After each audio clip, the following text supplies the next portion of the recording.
sports. We are Blackmore. We are Ohio. We needed to win, and we got to win. We obviously have some work to do offensively, and we will.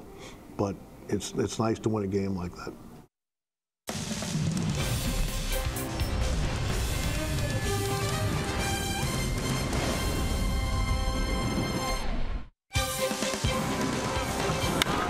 Gomes with a high fly ball.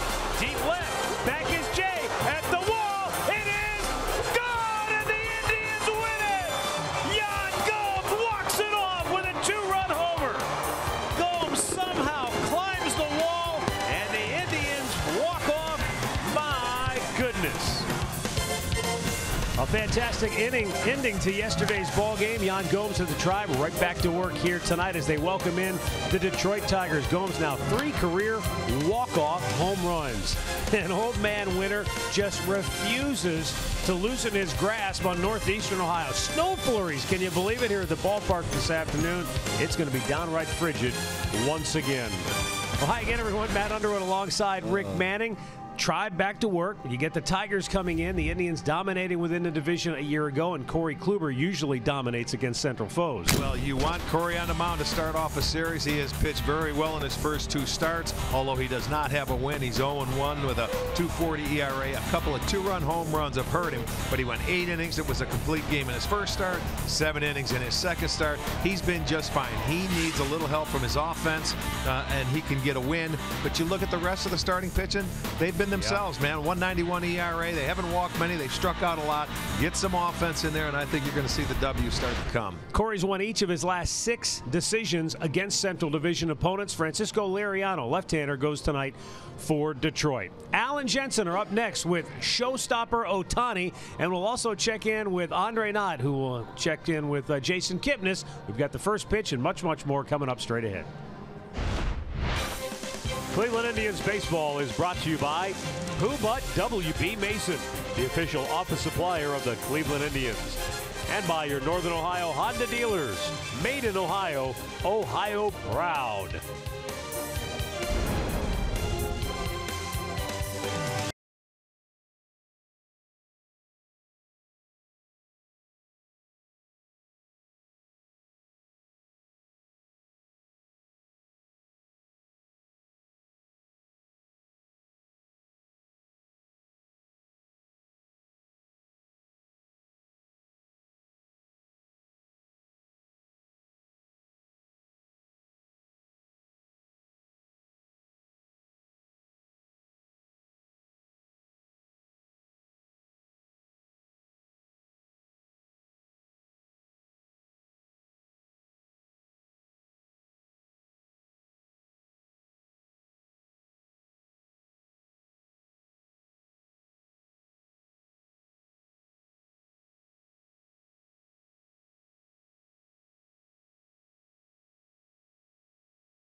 5 Indians and Tigers set to open up a 4-game series in the first of 19 games they'll play this season, with Corey Kluber on the hill just moments away. Hi again, everybody.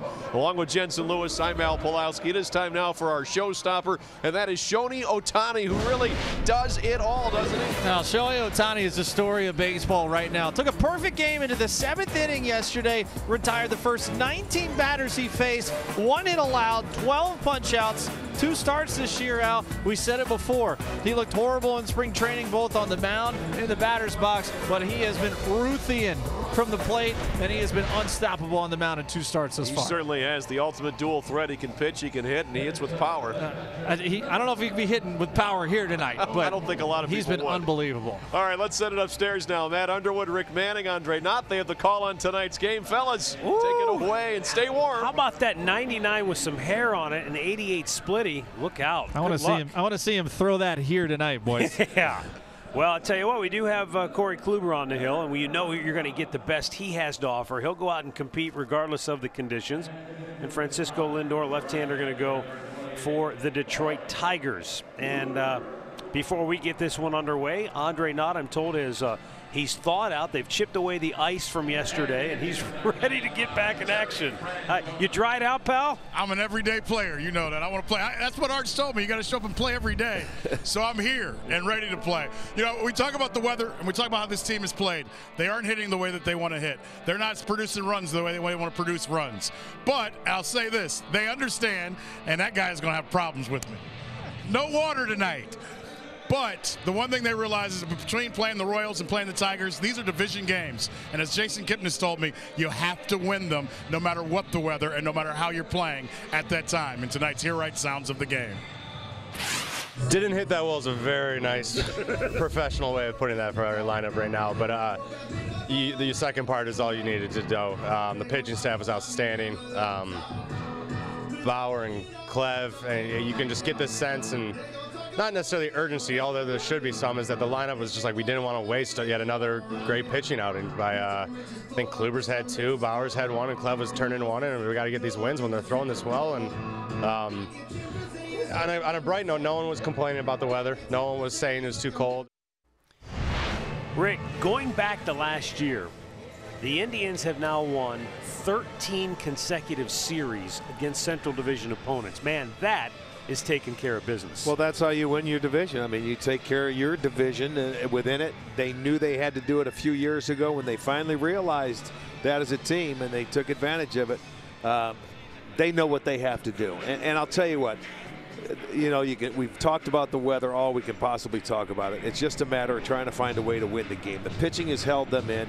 They were almost like lucky to win yesterday because they had the 1 hit and scored their 3 runs. They didn't even get a hit in the 8th inning to tie the game. Right. A walk, a stolen base, an error, sacrifice, little things like that. You have to do everything you can to win, and they realize that. So if the pitching can just hold them in until that offense kicks in, which it will, but you know, this is miserable weather to hit in, period.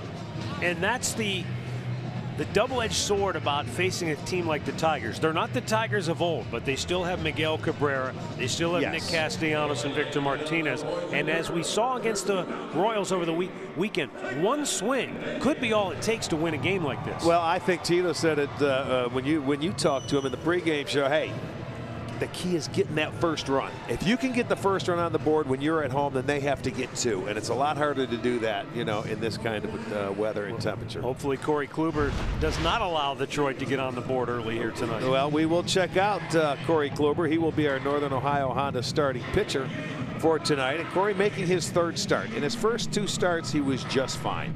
He gave up 2 runs in the 1st inning in start number 1. It was a 2-run homer.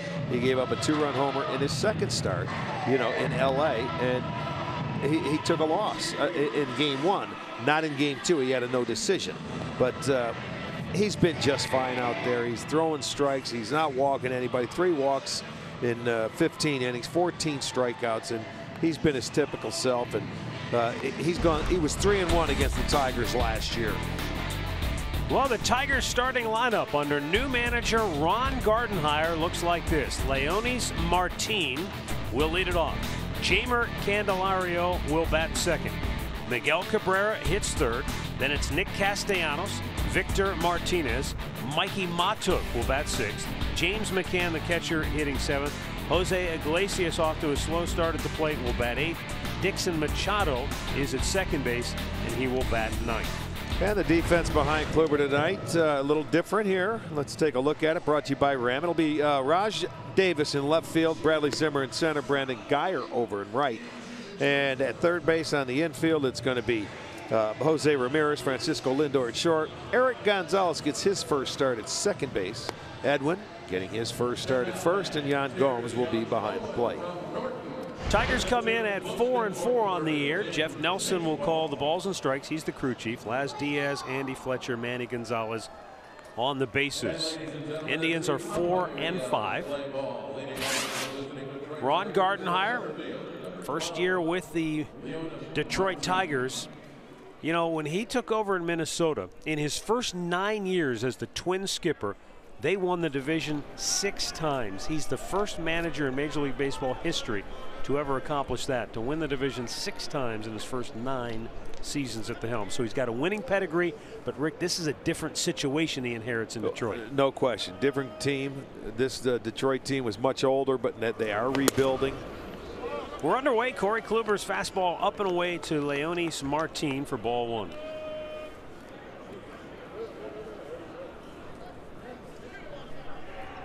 Martin, left-handed batter. They've got 3 left-handed bats in the lineup tonight against Kluber.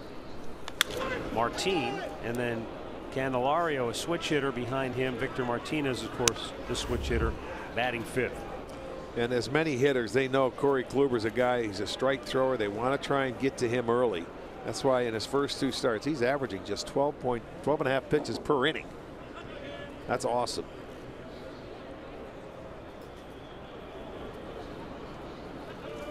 Swung on and missed. Even if you had never faced Corey Kluber, all you have to do is look at the stat sheet and say, oh, I don't want to be up there too long in an at bat against this guy without 200+ strikeouts year after year after year.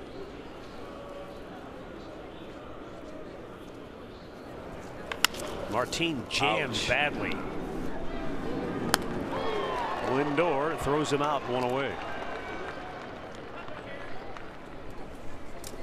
Well, check it out on the Nissan pitch tracker. This is not where you want to hit the baseball, down on the hands on a night like tonight, because that did not feel good. I'm sure that they're stinging right now. But routine ground ball to Lindor for out number 1. So for the average person that maybe has never experienced that kind of sensation, what's that feel like? It's like going to grab a beehive and shaking it with both hands, and it's just stinging, and it keeps going all the way up to your elbows. It reverberates for about, a few minutes. That and the end of the bat could be the same thing too. Jeimer Candelario.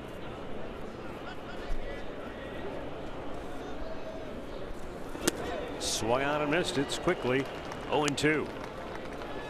This has always been predominantly a right-handed hitting lineup in Detroit, and they've done a nice job against Kluber in his career. He's 8-7 against the Tigers with an ERA just under 4, 3.97.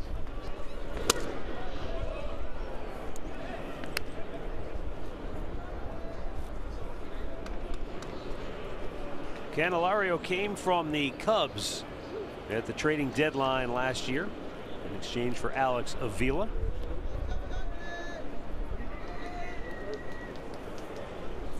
Strike 3 called.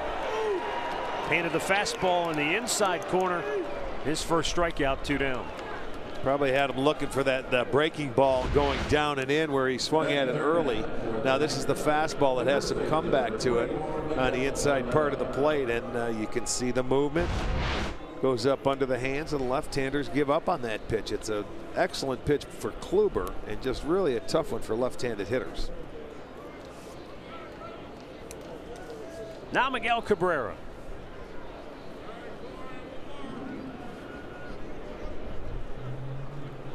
.34 years old, a Venezuelan native, batting .276 through the first 8 games. That's 8 hits, 29 at bats.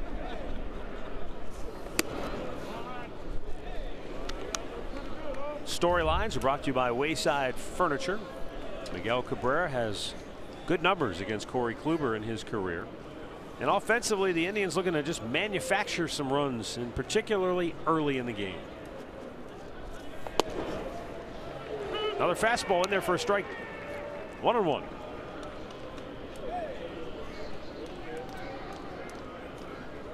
The Indians had a way of controlling Cabrera last year. He had one of his worst years as a major leaguer as far as hitting goes. And the Indians did a nice job on him. Well, it's hard to imagine, Rick, as much success as he's had against the Indians. They completely dominated him a year ago. He hit only 172 against the Indians. Well, they pitched him tougher, and I think he was hurt a little bit as well. You know, he's off to an okay start for him, but this is one of the best hitters in the game when healthy. You know, he loves the ball away. He can hit it out that way and take his base hits all day long. You have to make him conscious of the pitch inside. You really do. And just looking at it, it almost looked like he's off the plate a little bit more than he was last year. 2-2. Strike three call. Painted the outside corner. Cabrera can't believe it. A couple of strikeouts for Kluber. Jose Ramirez due up third for the Tribe in the bottom of the first.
Take a look at the Indians starting lineup for Terry Francona, brought to you by Progressive. Francisco Lindor in the leadoff spot. Jason Kipnis, he'll DH tonight in bat second. Jose Ramirez hitting third. Then it's Edwin, Brandon Guyer, Rajay Davis, Yan Gomes, Bradley Zimmer, and Eric Gonzalez starting at second base, hitting ninth. Michael Brantley getting a day off with the left-hander on the hill. Pitch down low, ball one. Okay. Lindor with a fly ball. Deep right field. Back goes Castellanos. Still going back on the track. And he makes the grab for out number one. That's the frustrating thing when you're a hitter nowadays and you hit a ball like Frankie did right there. You can see Castellanos, normally a third baseman, as when he came up, they moved him out to right field last year, but he makes a running catch and the ball really doesn't have the carry like it will in a couple of months. And when I asked Tito about that today on Indians Live, about hitters barreling some balls up, possibly getting frustrated, and he said the one thing you look for is if they do make any sort of a drastic adjustment and they start to do things differently, because he said that's when a hitter can get in trouble.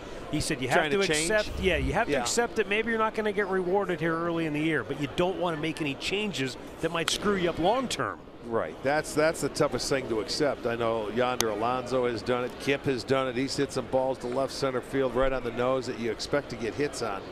That's a tough thing to accept, you know, night in and night out when they're not falling. Jason Kipnis, a swing and a miss and a strikeout for Liriano, 2 down. Let's set that Tigers defense for you behind Liriano this evening. It looks like this. In the outfield, it's going to be Matuk in left, Martin in center. Castellanos is over and right. On the infield from third to first, Candelario. Iglesias is at short. Machado is at second. Cabrera at first. McCann doing the catching. Jose Ramirez looks at a ball outside.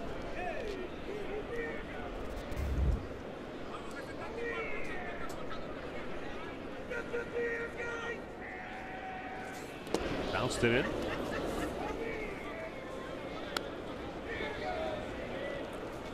Last year against the Tigers, Ramirez, look at that, 476 average.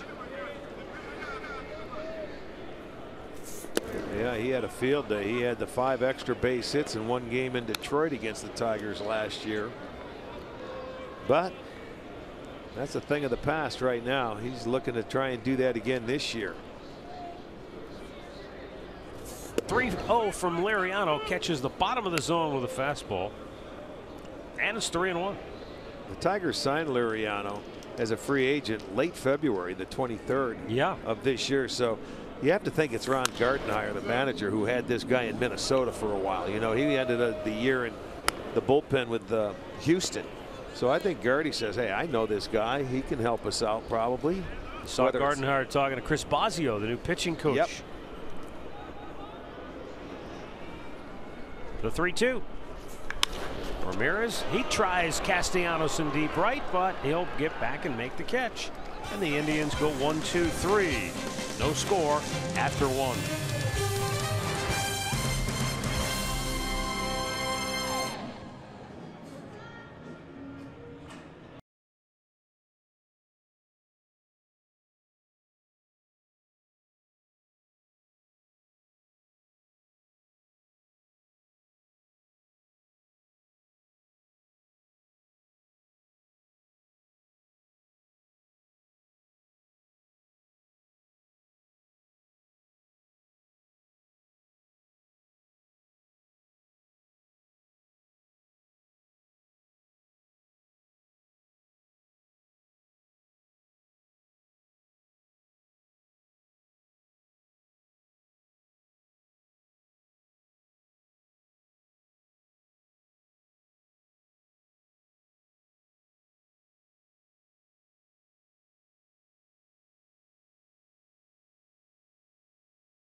Watching this game on AFN, the American Forces Network.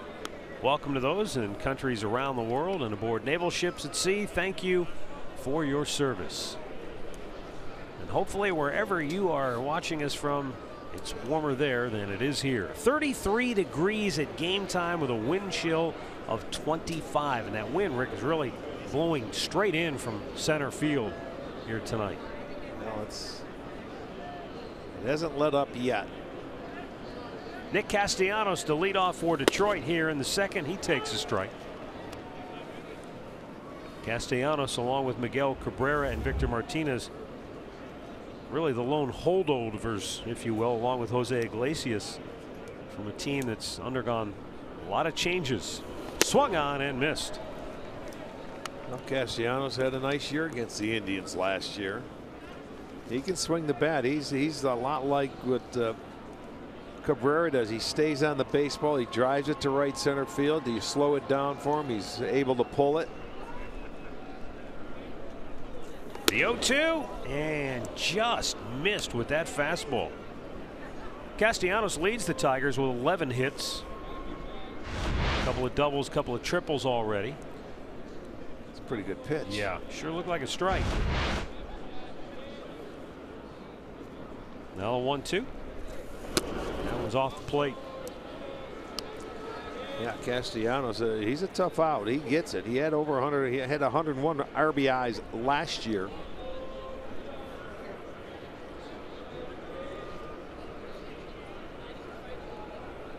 Is that little comeback fastball again? Just a bit outside, and now a full count.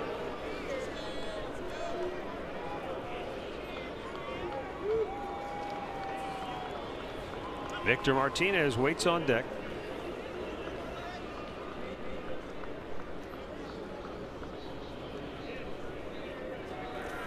Swung on and missed. Castellanos stayed patient throughout that entire at bat, but in the end, he gave in and chased one off the plate. You know, it's funny, but I mean, this is what a lot of hitters do when they get to 3-2. But here's Corey Kluber coming out of that spot with the breaking ball. He comes out of the same spot with that little two-seam fastball that comes back in, and you know they're going different ways. One's going out, coming in. There's the little breaking ball you swing over the top of, and they all come out of the same slot. 3 straight strikeouts for Kluber. But the home plate umpire have to go get some more clothes on. I don't know. Jeff Nelson's in the Indians dugout right now. Oh, it's probably taking care of some equipment. Yeah, maybe his mask. Yeah, I'm sure it's a equipment malfunction. But talking about the hitters, and Castellanos, you said he remains patient. You know, he did. He took some really close pitches off the plate, but you get to 3-2, and sometimes you don't. You're not as patient. You maybe don't want to walk. Well, because you want to hit, right? You want to get a base hit. Yeah, I mean, you want to hit, but that's where the pitcher, I think, gets the advantage, because that hitter gets aggressive now. 3 straight strikeouts for Corey Kluber, and now Victor Martinez, who historically is not an easy guy to strike out. And he lines one into right field for a base hit. He beats the shift. A diving Eric Gonzalez could not get to it. And Victor Martinez has the game's first hit. Well, he's the short right fielder is what he is. Look how deep he's playing. 1, 2, 3, 4, 5 steps in a dive, and it's just out of his reach. They almost had it. Next time he's going to have to play maybe 2 steps back a little more, and he would have had it. Actually, maybe 1 step would have done it. So a base hit for Martinez, first hit of the game. And a 1-out base runner for Mikey Matuk.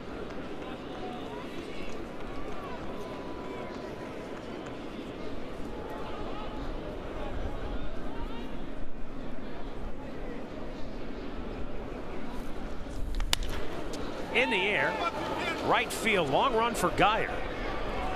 He's there, slides, and hangs on for out number 2. Well, MLB At Bat is your #1 Indians app. Catch every moment with Indians home screen icons and features like MLB TV Game of the Day, in-game highlights, news, radio broadcasts, and much more. Download the app today. Tigers catcher James McCann, 27 years old. Last year played in 106 games with Detroit. Hit .253, 13 homers, 49 runs driven in.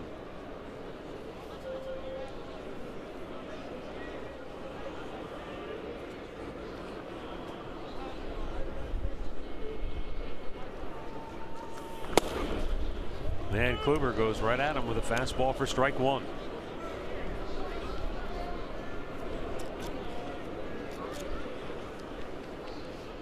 a little surprised they're holding Victor on at first base here. Encarnacion's really off the base. He's ready, but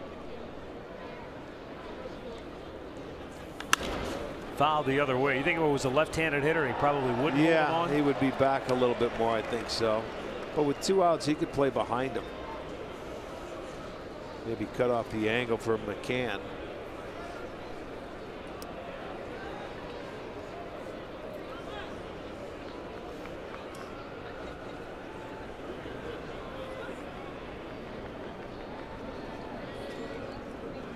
Two down, 0-2 count. Strike 3 called. Corey Kluber just painted the outside corner with a BB. 4 strikeouts already for Kluber. Middle of the second, no score.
Today.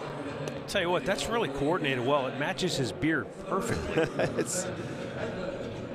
That's not his beard. That's the strap for the hat to keep it on his head. That's a chin strap. Yes. I see. Okay. That's well done. Well done, sir. Well done. Home half of the second, Edwin Encarnacion, Brandon Geyer, and Rajay Davis due up for Cleveland.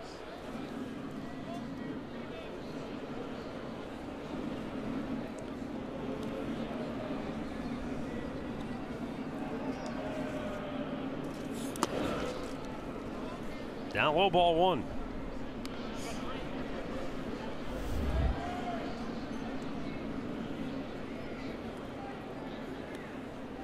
Tigers go with 3 on the left side. And Edwin checks on a pitch that's just at the bottom of the zone. 1-1.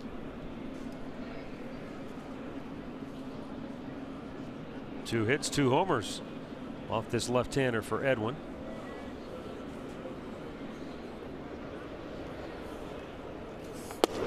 And off the plate.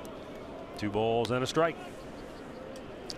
It's the one thing about Liriano. When he's throwing strikes, he can be awfully tough, but sometimes he can get a little erratic and walk some people and miss the zone and throw a lot of pitches. Edwin with a high fly ball, deep center. Back is Leonis Martin. And he'll take care of that one away. Our stat of the game is brought to you by Buick. Over the last 2 years, the Indians have gone 27-10 against Detroit, averaging almost 6 runs a game. And look at the differential in starter ERA, bullpen ERA. And you hold Miguel Cabrera at bay, and you got a chance to win. Well, they had a string where 11 straight games against the Tigers. And I'll tell you, remember, they were just dominating. They got the lead early, and I think it was only a few innings to Detroit. And it was late into that 11-game streak that they even had a lead in a game.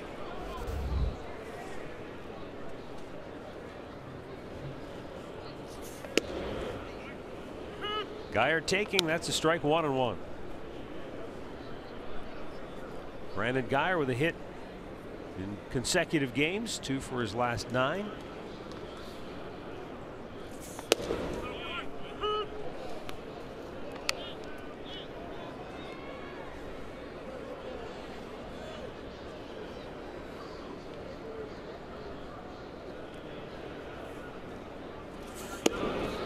And that is a called third strike, and Geyer not happy with Jeff Nelson. 2 down, second strikeout for Liriano. Well, he goes back inside with a fastball, and you can see where McCann's sitting in there, but it's close. You see it on pitch tracks. It looked like it might have been a little about a ball width in off the plate. And if you're a right-hander, you don't want to swing at that because he has a slider he can throw in there, and you'll end up having to commit and swing at those pitches. So if he's going to get that pitch called tonight for a strike, it could be a long night for the right-handed hitters. Here is Rajay Davis. He gets the start in left field tonight. And fouling it off.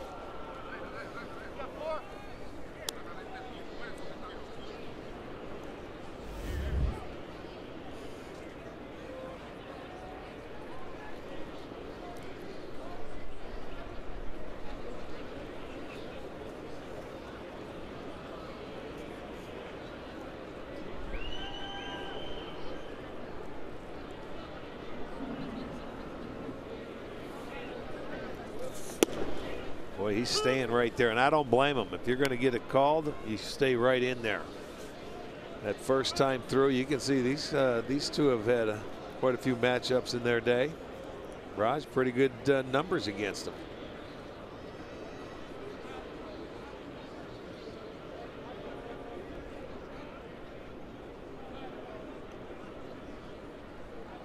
Now the 0-2. Had him reaching for it. Popped to right center. Castellanos. Indians go 1-2-3, and we're scoreless through 2 in Cleveland.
Well, just a reminder, if you're enjoying a Miller Lite this evening, stick around later for our Hold True moment.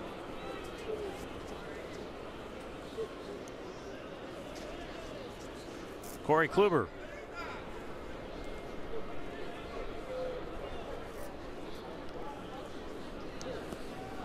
Goes to work here in the third. Jose Iglesias will lead it off. Kluber has thrown 6 consecutive strikes.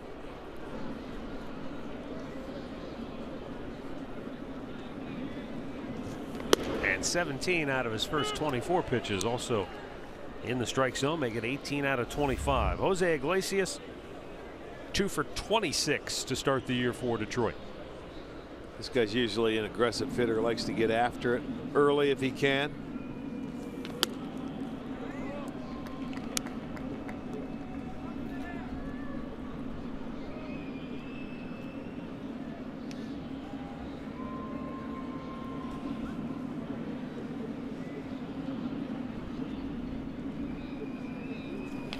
Squibbed off the end of the bat, gets by Kluber. Going to be a tough play for Gonzalez. The underhand flip. It's in time for out number 1. Tigers might challenge. Iglesias was quickly pointing into the Detroit dugout, feeling he beat the throw. Well, they'll take a look at it and see what they think. You know, Gonzalez chooses to flip it underhand so he doesn't have to lift it, and he got rid of it quickly, and he is going to be out because it looked like it got into his glove before he stepped on the base. There's a really good angle here. Yeah, that's like that play we saw the other day. That was just like the one we saw yesterday. Really about as close to a tie as you'll see. I know it. That happened, and he's going to say, what do you want? You want to challenge or no? No, he will not challenge. No. He's not going to waste it right there, even though that's the first out. He's going to save it. And I don't think there was enough evidence to overturn that. That was close. Really put Gonzalez in kind of a tough spot. As you said, I don't think he had enough time to throw it conventionally, so the underhand flip was the only play he had. That's exactly right. And it was a long flip. Dixon Machado off to a .281 start this year. 8 games, he has 9 hits and 32 at bats.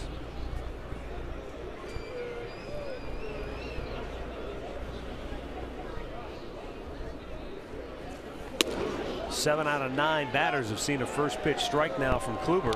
Yeah, his ball is in the hole 0-2. Seems to be like it's moving all over the place tonight. Good slider. The fastball has good movement.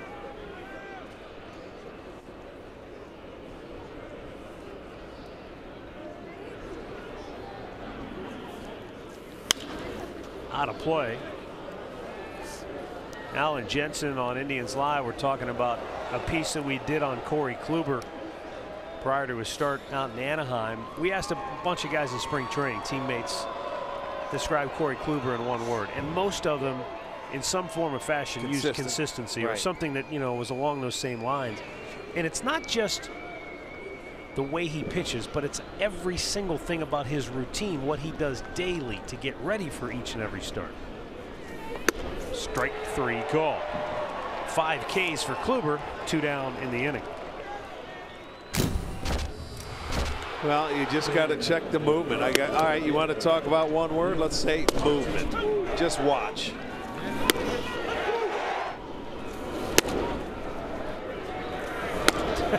There isn't a ball straight. It curves away from it. It's like it's a wiffle ball.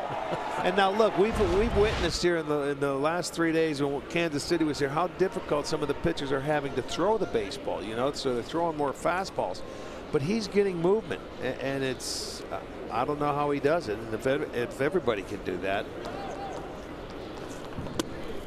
change up. 13 out of the last 14 pitches have been strikes. He is the Klubot right now. Machine-like efficiency. The 0-1. Popped him up. Ramirez makes the catch, and the Tigers go 1-2-3. No score. We head to the bottom of the third. Yan Gomes, yesterday's hero, will lead it off when we come back.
came in the bottom of the ninth. Jan Gomes deep to left on a day where some thought nobody could hit a ball out of the yard.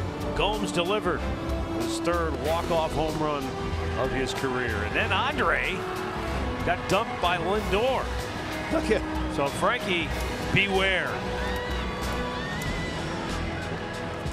Thank God Andre had his waterproof clothes on.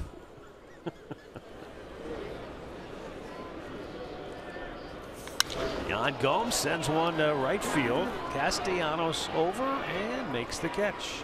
They've tested him 4 times now, and he's made all 4 plays. Yeah. You know, you talk about the home run that he hit. There were only 2 home runs hit in that Kansas City series. They both won games. Yeah. That was tough to get the ball out of the ballpark, and he didn't know if that one was going to get out yesterday. Now here's Bradley Zimmer. No worse for the wear after crashing into the center field wall in pursuit of a triple that accounted for the Royals' only run yesterday. Yes, Matt, but he did tell me he felt like he played in 3 football games today. Yeah, he was. I bet he was sore, wasn't he? Yeah, he was very sore. And why don't you put your waterproof jacket on and come down here for an inning, Arch? No, thanks. I'll stay right where I'm at. The 0-1 is in there for a strike. You guys got to get a feel for the game. You died. I got a pretty good feel for it. No, you did. Yeah, it's a long time ago. You dodged that water pretty well up until that last dose. I used to have good legs. You got to drop the mic. That's right. I'm gonna drop the mic and run up to you guys the next time. Bradley Zimmer in the hole here, 1-2. In the air to center, Leonis Martin. 2 down. Yeah, this was scary. This could have been a lot worse than what it was. Boy, he went head first into that wall. The knee hit, the shoulder hit, the head hits, and it goes as a triple. So boy, that wall never gives. And I'll tell you what, the player always loses, and you'll find out the next day. Yeah, he told me that today when I saw him. He said the knee, I said definitely felt the knee and the shoulder, the left shoulder really. He said that's where I really felt it the most when I hit that wall. But hey, tough kid, man, right back in the lineup today. Yeah, it's awfully hard out there, those walls. They never, no give. The wall always wins. Eric Gonzalez getting the start today. Well, he does not have a ground ball out yet. He has the 2 strikeouts and the 6 fly balls. 4 to right, 2 to center.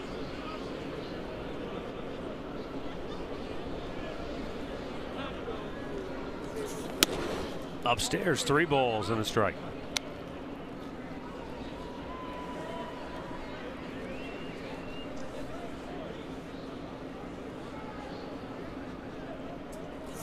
Slowly chopped to third. Candelario, bare hand grab and a good throw, and he got him. Good play. Dynamite play by the Tigers' third baseman. And the Indians go 1-2-3, and Liriano has retired 9 in a row to start this game for Detroit.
So far, both starters razor sharp here at the outset.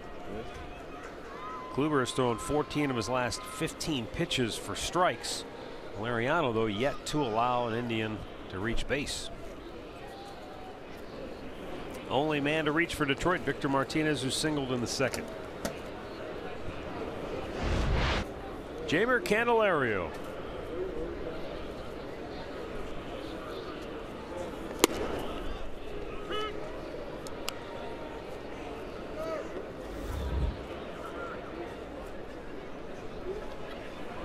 He was called out on strikes his first time up.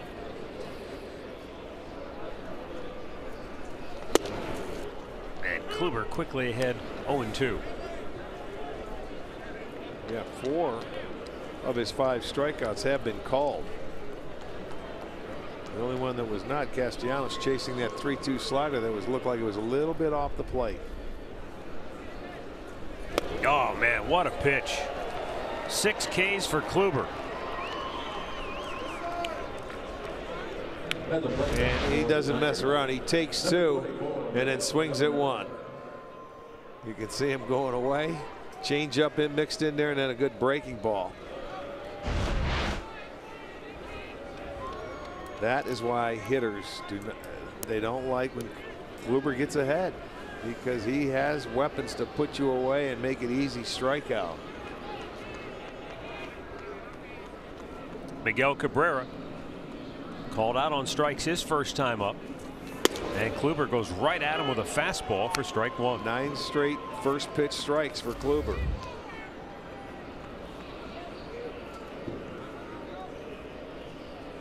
Corey, a guy, he was 10-2 at home last year. Dominated in his ballpark.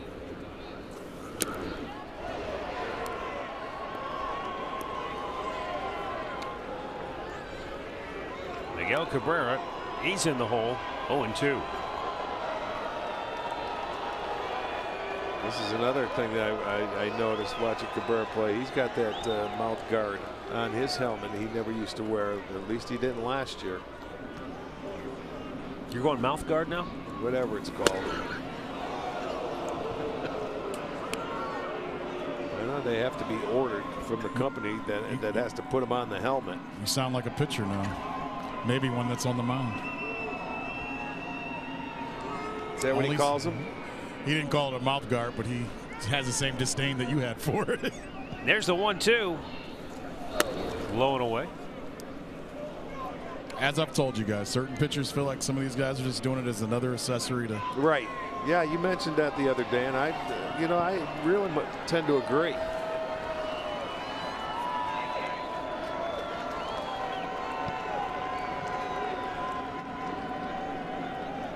Now the 2-2. Shoots it the other way, foul. Last year, Miguel Cabrera had 7 hits against the Indians here in Cleveland. He had 3 hits against the Tribe in Detroit. Wow. That is staggering to me. It is. They held him to 3 hits in all those games in Detroit last year total. Yeah, what did we play? 9 games, if not 9, 10. One of the two. 2-2 line on 1 hop to Gonzalez, and there are 2 down.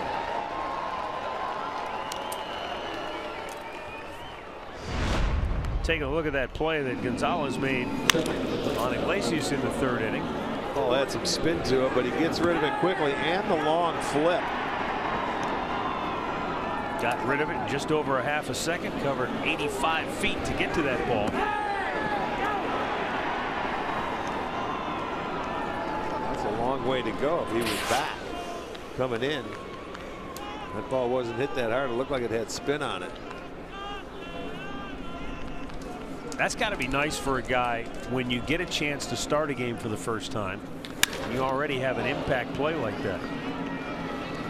There's a first pitch hit right there. Castellanos, who put up a good at bat until he struck out on the 3-2 pitch. He just lines it to right field. He stays on it. Really nice swing. That ball was elevated. Belt high was coming in, and he took advantage of it. Why wouldn't you? You don't spot him that pitch. Well, he may have seen that first pitch fastball he threw to Cabrera and said, if he tries to get ahead of me, I'm going to get after him. And he should. I mean, because they may pitch him like Cabrera because they both have pretty much the same approach in the batter's box on the right side. Well, now Victor Martinez. He had the Tigers' first hit. Line one to right, just to the left of Eric Gonzalez, who's deep in right field with that shift on.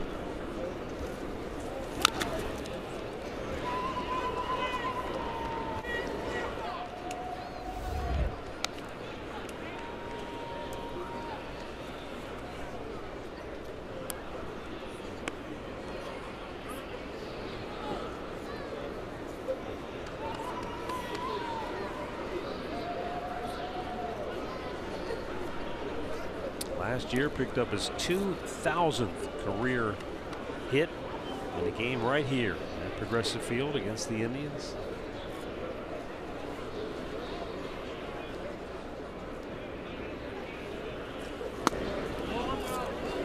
A little low, 1 ball, 1 strike.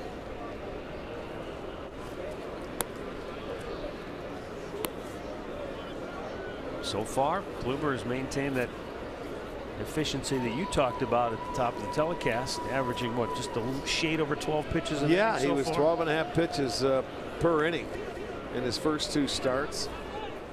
He's about right on pace. Martinez, he was trying to take that one deep. Cambio, changeup, good pitch. You'll get to see the grip on it, and there it is, the circle change. And boy, that's a good feel and a good spot. Movement going down. Well, I tell you, you talk about how everything hurts more when it's cold like this. You take a big rip like that and come up empty. You might feel that one in the base of your spine.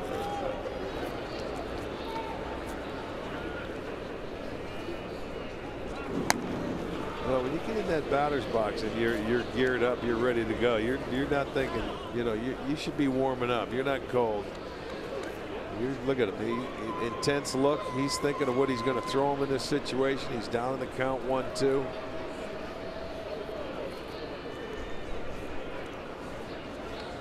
Victor's the kind of guy, when he gets the 2 strikes, if he wanted to give in, he could take that ball the other way. It seems like any time he wants. Swung on and missed. Kluber goes up the ladder and strikes him out, number 7, through 4 innings of work.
By GMC.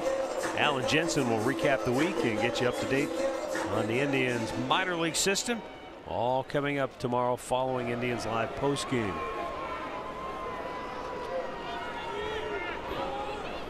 Francisco Liriano threw 3 innings, has made 32 pitches, 21 of those have been strikes, and he's recorded 4 of his 9 outs on 3 pitches or less.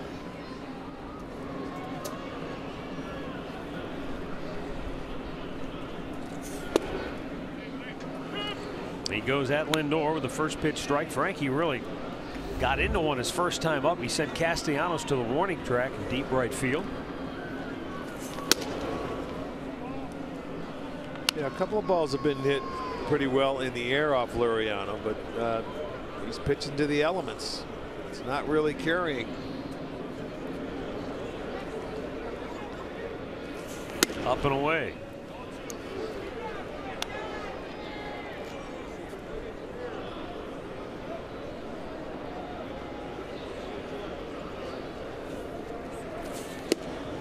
And a little high, not much, missing by much there. 3 balls and a strike.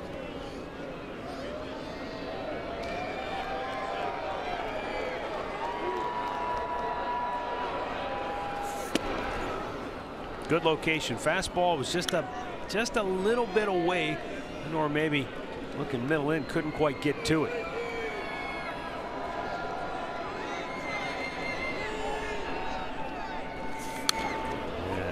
Fastball got on top of him in a hurry, fouled back 3-2.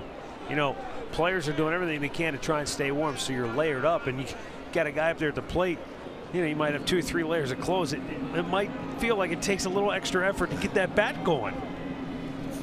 Slaps it foul. Oh man.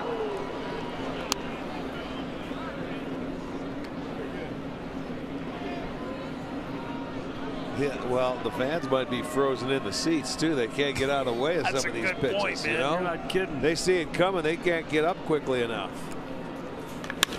Frankie sends one to center field. Back goes Leonis Martin. 1 down. Injury report brought to you by the attorneys at Elk & Elk. Eugenio Suarez down in Cincinnati was hit by a pitch. I believe that's a fractured right thumb. Xander Bogaerts took a spill in the dugout, and he's down for 10 days for Boston. He was swinging the bat well too for him.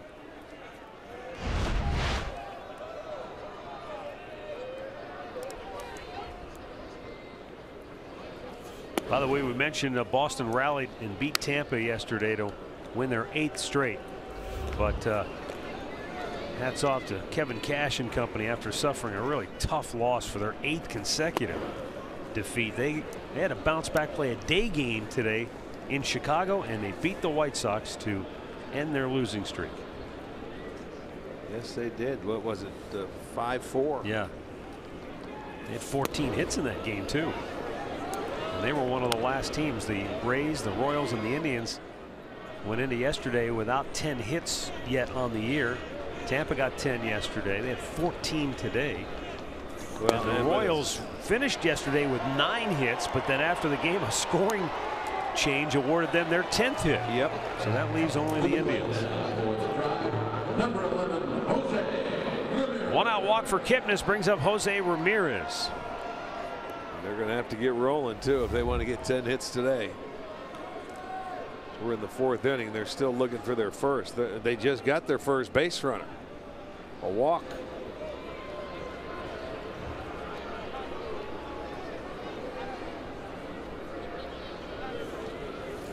See what it does to Laureano out of the stretch for the first time here tonight.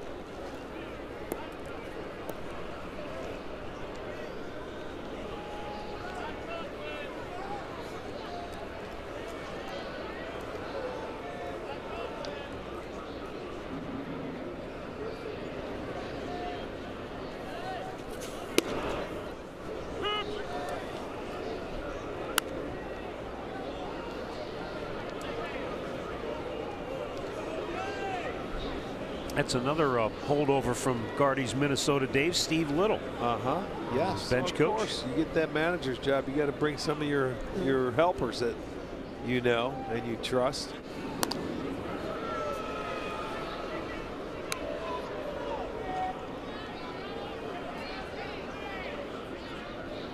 Yeah, the guy just to Little's left.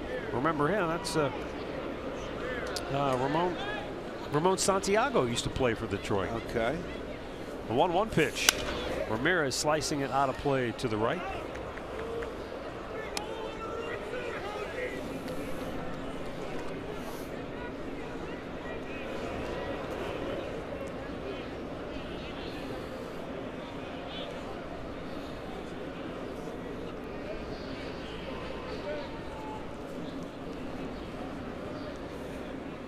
Now the 1-2. Just in off the plate. Boy, tried to throw a dart on the inside corner, just in off the dish to Ramirez. Use a base hit, see if he can first and third him here with one out. Only one ground ball out by the Indians tonight. Wow. Went for that same spot, but it was down, but in off the plate again in a full count. Yeah. And it's a nice patience here by Jose. And it is in. I mean, you can see where he catches it right off the his shin guard, the left shin guard that was sitting in off the plate.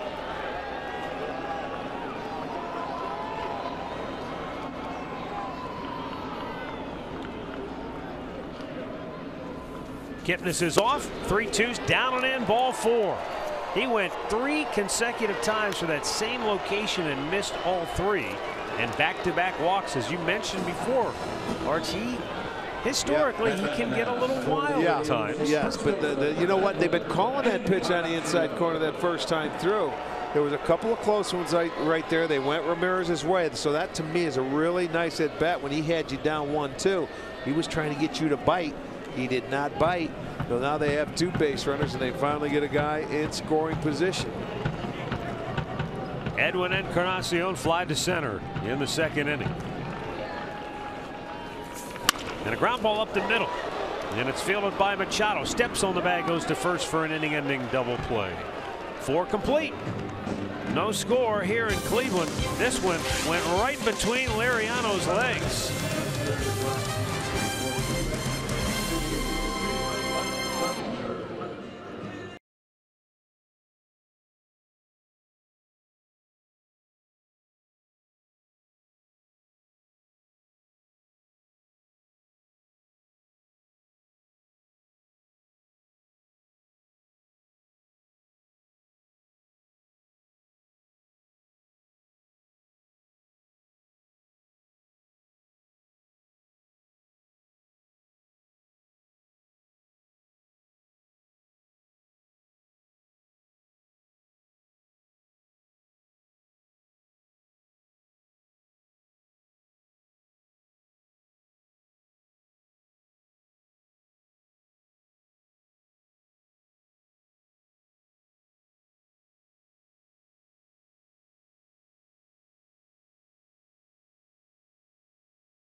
Is brought to you by the 2018 Kia Sorento, the perfect getaway vehicle.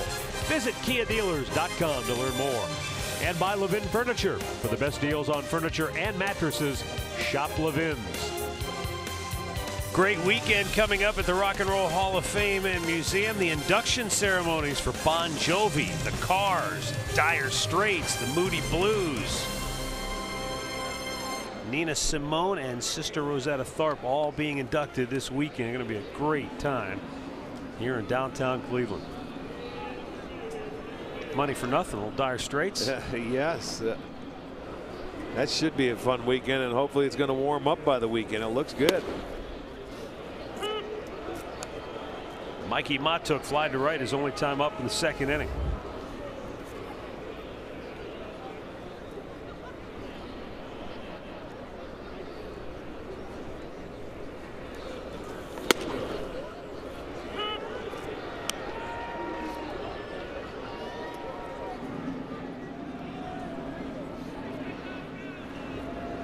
Kluber's about to make his 50th pitch.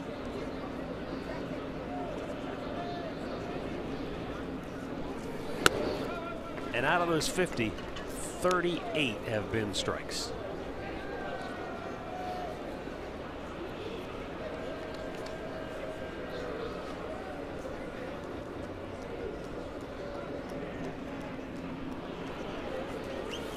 That one came back. Matuk gave up on it.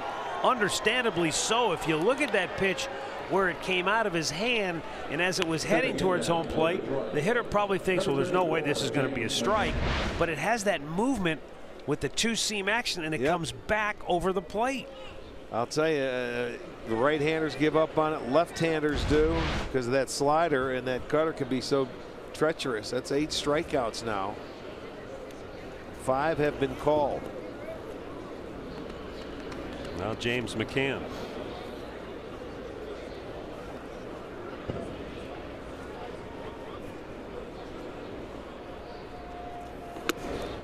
Almost chased after it, but held up. Ball 1.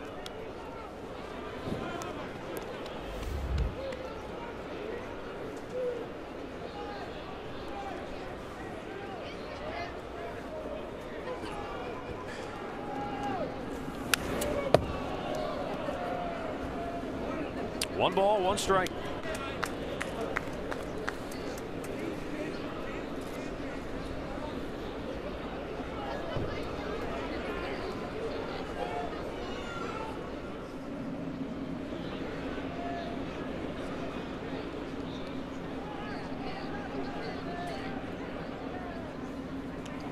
Now the 1-1. Up and away. You know, this is another one of those games we talk about when it's so cold outside. If you're ball 1, ball 2, the guys are standing around. Well, this defense is standing around because guys are swinging and missing, or they're taking. They're not putting the ball in play. Yeah. I mean, you know, a lot of times with Kluber pitching, you got to be ready early because they want to swing. But today they're swinging through it, or they're taking a lot of pitches. So I'm looking at the defense. They got those hands in the pockets. Nothing they could do. He's dealing right now, is what I'm saying. And they're used to it. Yes. Maybe not in this type of weather, but they know that when Kluber, it's not easy to put the ball in place sometimes.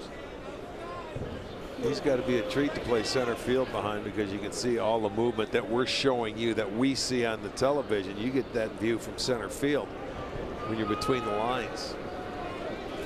Swung on and missed. McCann went fishing. 9 strikeouts for Corey Kluber. Now let's go behind the dish and watch the movement from a catcher's perspective, or maybe even a hitter's perspective. And once it starts and once you commit, you just cannot stop that bat, and there's a lot of swings and misses. Now Jose Iglesias, he squibbed one off the end of his bat in the 3rd inning. That was the terrific play made by Eric Gonzalez.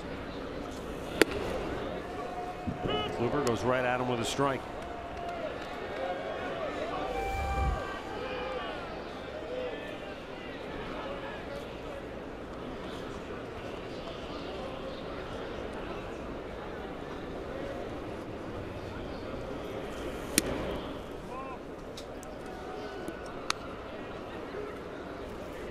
Corey with 10 swings and misses to this point in the game.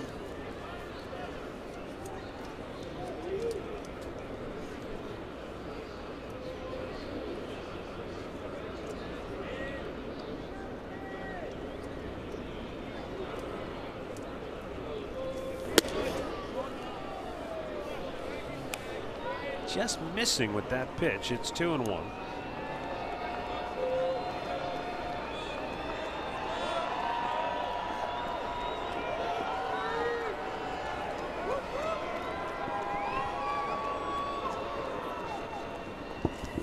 And Iglesias can't square that one up. The movement is just something to behold. And as you mentioned before, it's under these conditions, it's hard enough just getting a grip on the baseball, let alone still being able to manipulate it the way Kluber is. It is amazing. You know, you ask the pitchers, and read some of them that they said, you know, it's like throwing an ice cube, or I can't get a feel for it, or I can't do that. It doesn't seem to be affecting Kluber, because he has command of his changeup, his two-seamer, his cutter, his curveball, everything he's throwing. He's good command. They have 2 hits off him. Both have come on the first pitch. Martinez and Castellanos. 2-2, swung on and missed. He struck him out. And Iglesias almost with a nod of, yeah, you got me. 10 strikeouts for Corey Kluber through 5 scoreless innings of work.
Tribe 6-packs are on sale starting at just $99. 6-packs include the hottest promotions of the season, including dollar dog nights, fireworks, select giveaways. Go to Indians.com and purchase yours today. Francisco Liriano goes to work against Brandon Geyer, and that's called a strike. Geyer out looking in the second inning. And he grounds one to short. Iglesias throws him out, 1 away. Get the inside story on what's happening in Berea and how the Browns are preparing for the biggest draft in team history on Building the Browns tonight, immediately following Indians live postgame on Sportstime Ohio and streaming on Fox Sports Go. One down for Rajai Davis. Raj flied to right, his only time up in the second inning.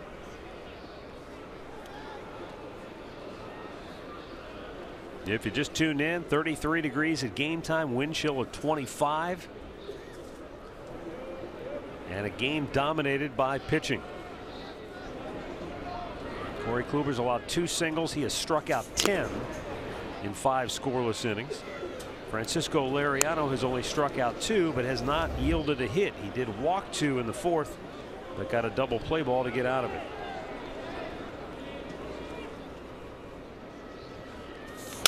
Ground ball. Might have broke the bat. Rajai hustling down the line, and still they got him by half a step, 2 down. And that will send Yan Gomes to the plate.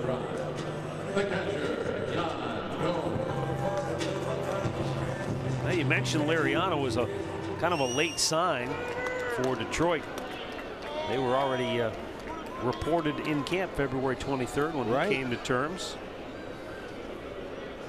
But you think back to his early days when he came on the scene with Minnesota.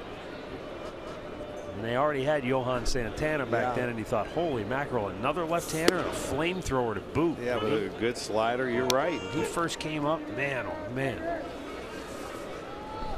But Tommy John surgery kind of derailed his career early, but yet here he is still pitching after all these years. Line drive and a base hit to left field. The Indians have their first hit. Gomes turns first, and he'll hold with a long 2-out single here in the 5th. So Yan Gomes had the Indians' last hit yesterday, the walk-off homer, and has their first hit here today with 2 outs in the 5th. It's going to be down. It was down and a little bit out over the plate. He put a nice swing on it. Yan is a much better low ball hitter. So the Indians have their first hit of the day. They did get a couple guys on with walks, but now they're starting it with 2 outs. Bradley Zimmer flied to center, his only time up in the 3rd.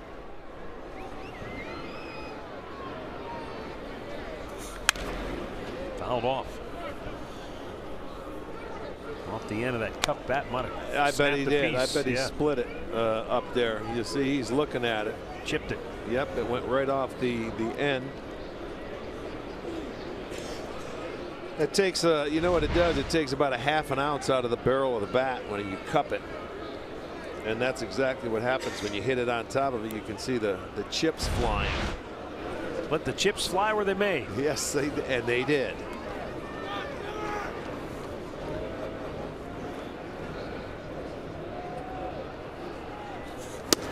Missed inside.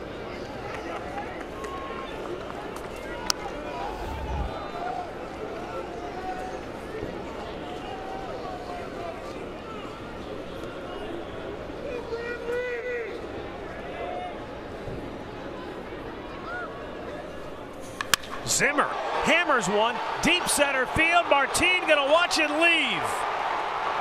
A 2-out, 2-run homer for Bradley Zimmer, his first of the year, and the Indians take a 2-0 lead. That was a low screaming line drive that cut right through the wind, and the Indians are on the board first. Well, he threw him a breaking ball, and the Indians do it with 2 outs.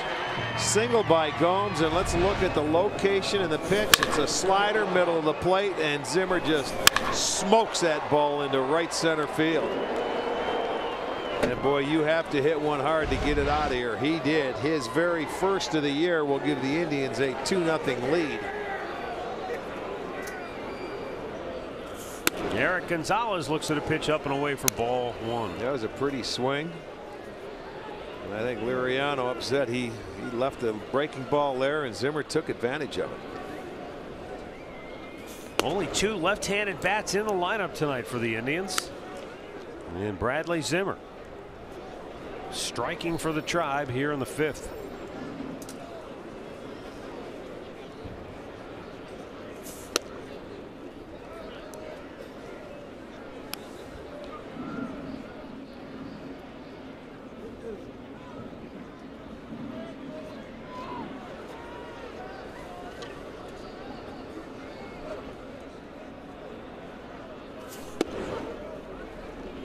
Last year, lefties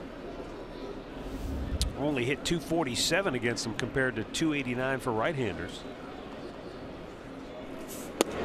Down and in, Gonzalez draws a 2-out walk, and the inning continues now for Francisco Lindor. Let's see if we see Chris Bosio come out of that dugout. 3 straight of reach after 2 outs, and it's the bottom part of the lineup that did it. 7, 8, 9. Now we'll roll over to the top part of the lineup for Francisco Lindor.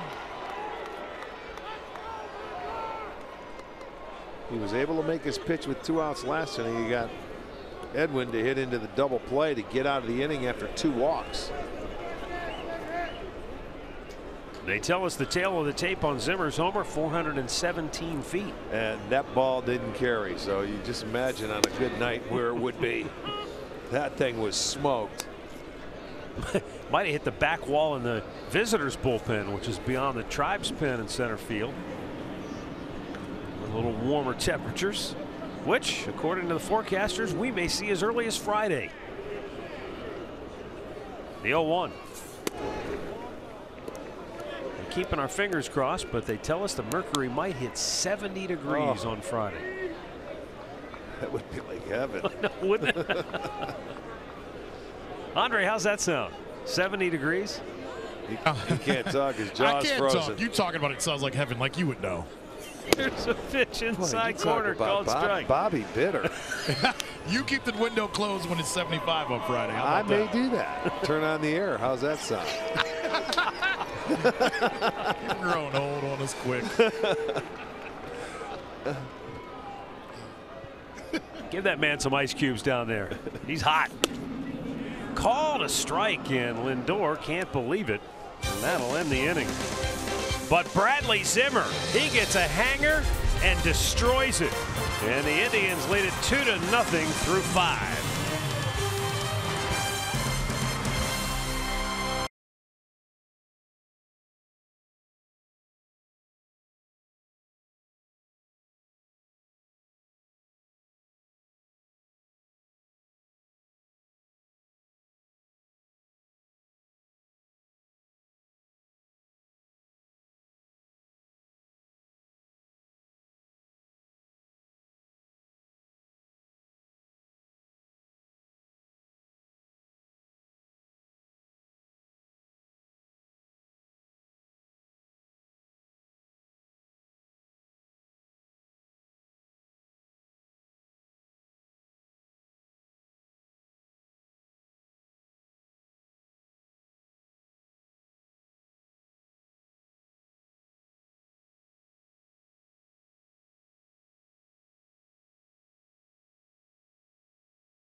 You'll save big over single game prices and get exclusive perks. See Indians.com for more details. 6th inning. And Dixon Machado will lead off for Detroit. Then Leonis Martin and Jamer Candelario. 2-0 Cleveland on the Bradley Zimmer 2-run homer in the 5th. Corey Kluber has struck out 10. Just continues to throw strikes. He's been outstanding on first pitch strikes tonight. Boy, that sets the tempo.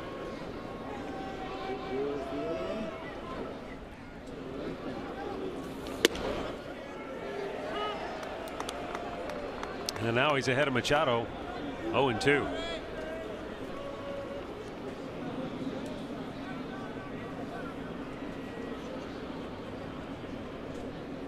The 0-2. Fouled back. Say this for Dixon Machado. He's got a strong sock game working here tonight. Yeah.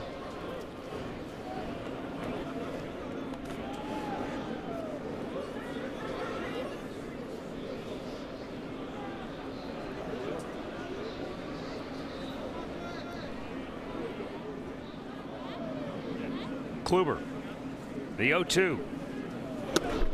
Couldn't tease him with that one, or couldn't tempt him, I should say. Well, that's what they say. If you can't hit it, don't swing and hope he calls it a ball. And that's what happened.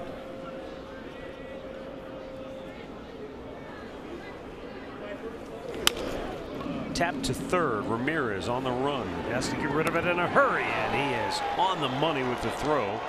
1 down. Mid-game summary brought to you by your local Toyota dealers. It's been a lot of Corey Kluber. 10 strikeouts. He's given up just 2 singles.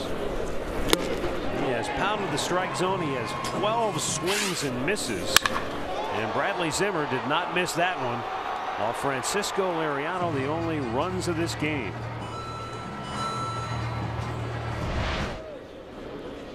Top of the order, and Leonis Martin, who is 0 for 2.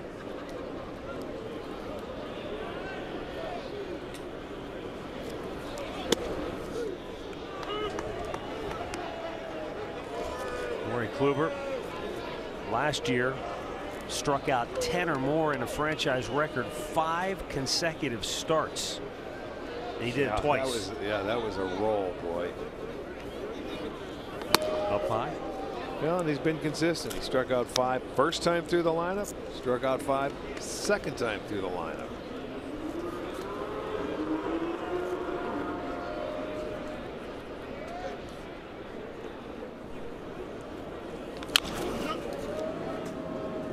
You know, Corey Kluber's not the kind of guy that's going to give away a lot of secrets to how he goes about dominating opposing hitters, but he did tell me during spring training, and I think Andre ran the clip during Indians Live, was talking about, you know, if and when he needs to make an adjustment, if and when something isn't working, he has all these checkpoints that he can go back to kind of get him back to square one.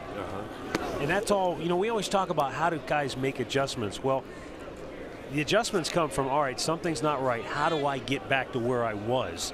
And he knows exactly whether it's the shoulder, whether it's his arm slot, or whether it's the, you know, the start of his windup. He's got all these little checkpoints that he goes through, and he can go right back to them. Don't you wish every player could do that? You know, but I mean, some people, you know, you need people to watch. Kluber has a tendency, he can do it for the most part on his own, but and he'll sit and watch other pitchers, you know, as they go out there and say, hey, maybe his arm's down a little bit. He keeps his eye on the other pitchers as well, because when they go out and throw their bullpens, they all go out together and they watch everybody throw their pens, so they know each other very well. Now the 3-2. Good at bat for Martin. He laid off some tough pitches, and he ends up drawing a walk, a rare free pass issued by Kluber. And Andre, you know, you mentioned to us before about Kluber and how the guys all watch each other's bullpen sessions. Well, I talked to Carl Willis about this, and since he's new coming over here, and asked him, had he ever seen that? And he said, not really, but he appreciates it. He says, because I'm important as a coach, is what Carl said. He goes, but those guys are really out there. Yeah. He goes, and I'm not going to try to, you know, belittle what I do. He goes, but if a guy went out and faced the team the day before, a couple days after, he's got a better feel for what's working or what's not working with a guy than I do. So I want him to help each other that way. Kluber deals, and Jeimer Candelario takes. He's a strikeout victim twice already tonight.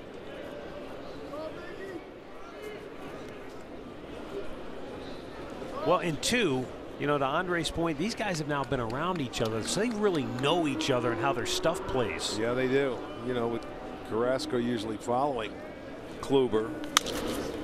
Gonzalez will go to second. There's one. Back to first. Not in time, and good hustle by Candelario to beat it out.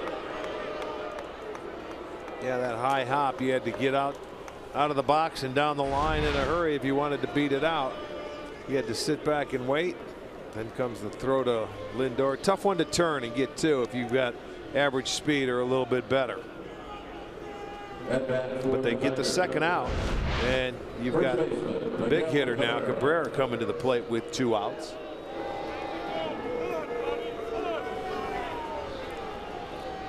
Yeah, it just so happens that Kluber's pitching on this day because it's his regular turn. Tomlin's pitching tomorrow.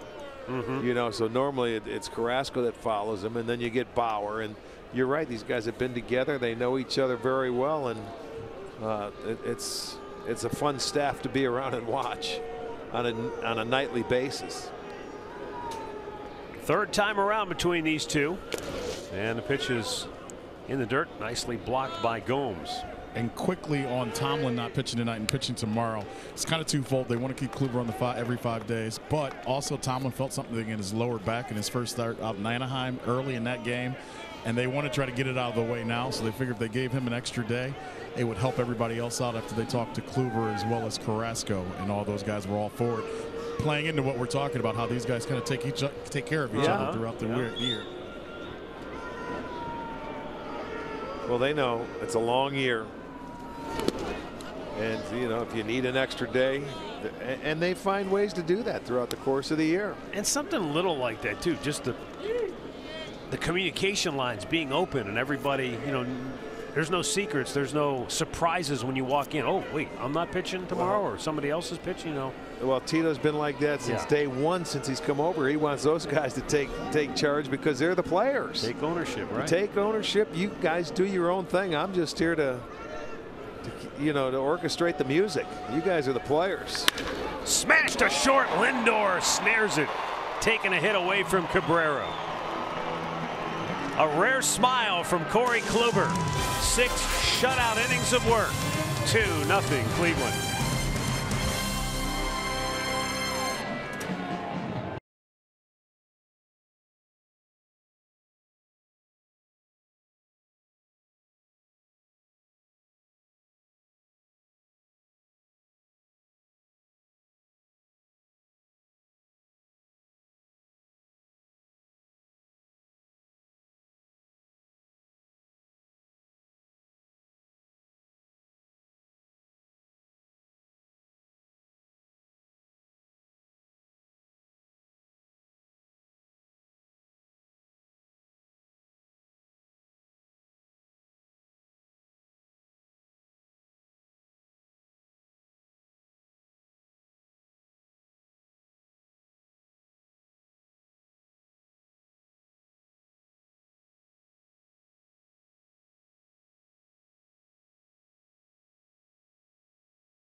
Drink. It's presented by Pastime, Ohio. So grab your friends and catch the game from the drink rails in left or the corner in right. And remember, you can only get these tickets online at Indians.com/district tickets.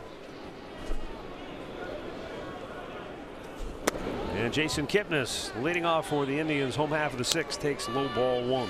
He was the first base runner for the Indians tonight, back in the 4th with a 1-out walk. Mariano delivers a called strike, 1-1.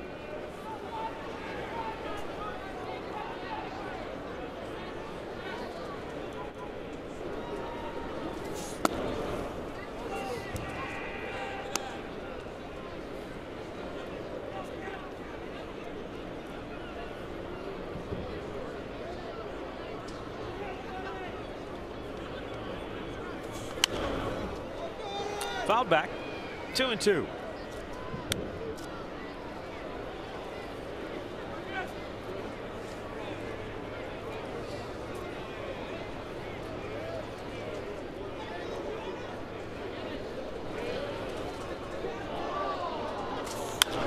Out of play.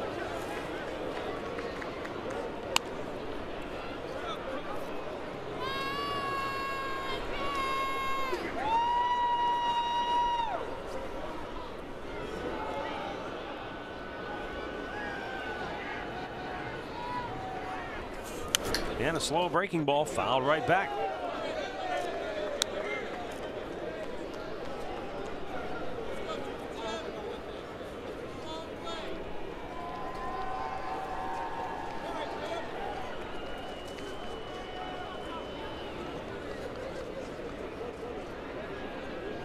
And the 2-2 swung on and missed. 4 strikeouts now for Liriano. 1 down here in the 6th inning. Well, watch the ball off the bat of Cabrera right here. I mean, that ball was smashed 108.5 miles an hour, and that's not a lot of time to get out of the way. And you can tell by the way Lindor caught it. That thing was hammered.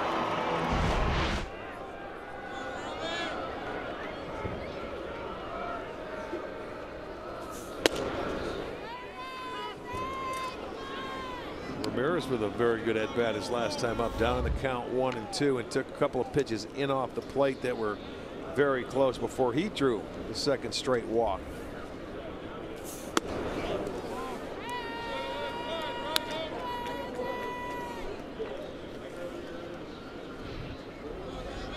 Buck Farmer getting loose in the Tigers bullpen. Grounded foul.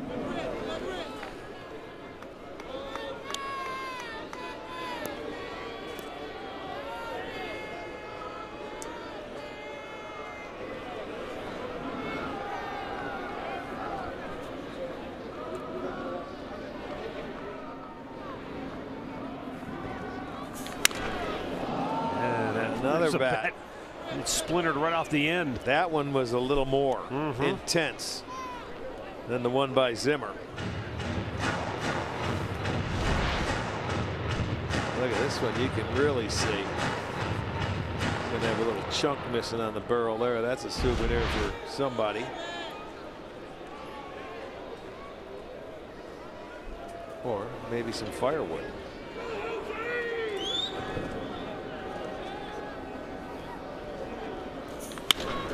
Down the line, but he's out in front of it, foul. He's trying to do what Zimmer did. Chip your bat and go deep.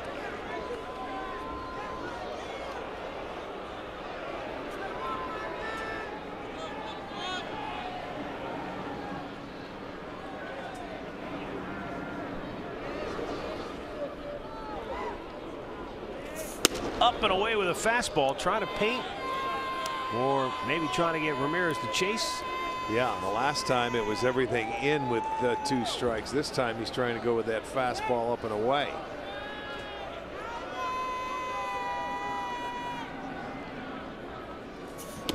And he missed down and in, full count.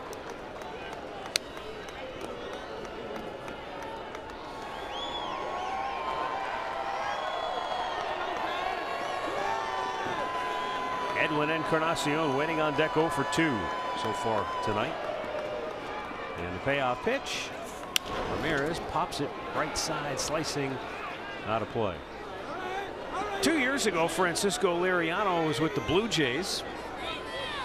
And he didn't face the Indians in the ALCS. But he did pitch that year in that wild card game. And he pitched in the ALDS for Toronto. And then last year he got traded over to Houston and he pitched twice in the DS, once in the ALCS, and twice in the World Series. None as a starter, all coming out of the bullpen from small, you know, a batter here and a batter there kind of deal.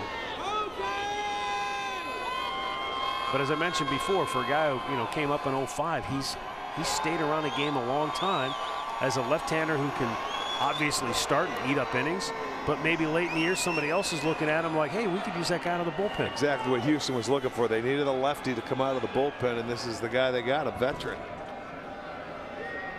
10th pitch of the at-bat for Ramirez, and the payoff is lined into left field, a base hit. And Jose Ramirez has his 500th career hit on a solid line drive to left. Nice hit, and he got on top of it. A high fastball that he climbs the ladder, and that's not an easy thing to do. Watch, this may be above the strike zone that he still gets on top, 91 miles per hour.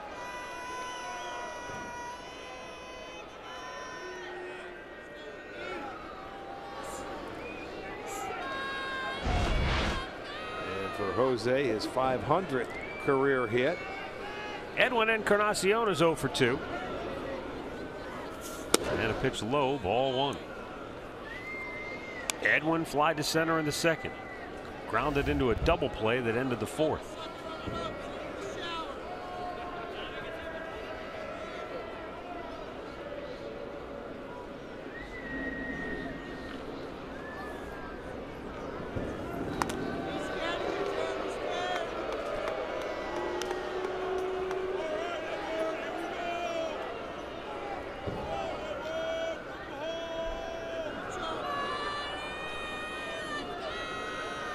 Farmer should be ready in the bullpen for Detroit if they need him.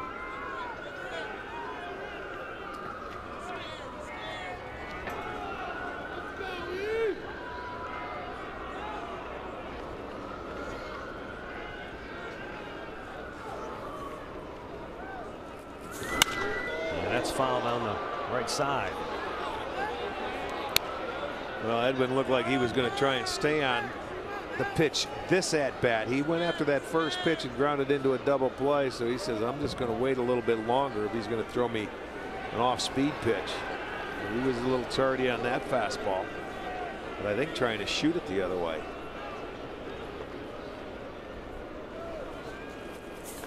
Pulls that foul.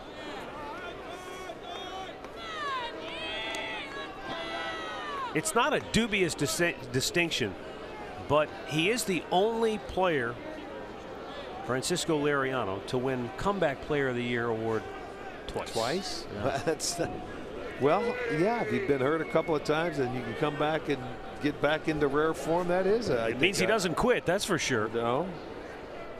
Hey, injury's part of the game. And sometimes you can also have a bad year as well. But if you're able to bounce back from, you know, either an injury a year or a bad year, that says a little something about your character, I think, as a baseball player. He won it with the Twins in 06. I'm sorry, in 2010, and then he won it with the Pirates in 2013. Yeah. There's another Ray Searage protege over in Pittsburgh. Yeah. In 2009 with Minnesota, he was 5-13 with an ERA of almost 6. And the next year, he was a 14-game winner, an ERA of 3.62. Yeah, that's what I'm talking about. Then when he went to Pittsburgh, he went from 6-12 with a 5.34 ERA to 16-8 with a 3.02. That's making adjustments, and maybe a mechanical flaw or something that somebody picked up or was able to help you out and get you back on track, and you working as an athlete hard enough to get back and succeed like that. Actually, just turn it around. Ramirez at first with 1 out. Indians up 2-0. 3-2 count on Encarnacion. And the payoff pitch grounded to third. Backhanded nicely by Candelario. Long throw to first on 1 hop and a beauty for out number 2. I like Ramirez how he played that. Moves into scoring position. I like that a lot. He had the long throw if you try to put it in the air, but you know what? He knew it. It was just going to be a 1-hopper. And watch him let up. It's effortless. There you go. I'm going to bounce it over there like boom. And it's a nice hop for the first baseman to catch, where, you know, sometimes you try and put a little too much on it. You may have to make a short hop. I like that play for an infielder right there. That was nicely done. Now Brandon Geyer is 0 for 2.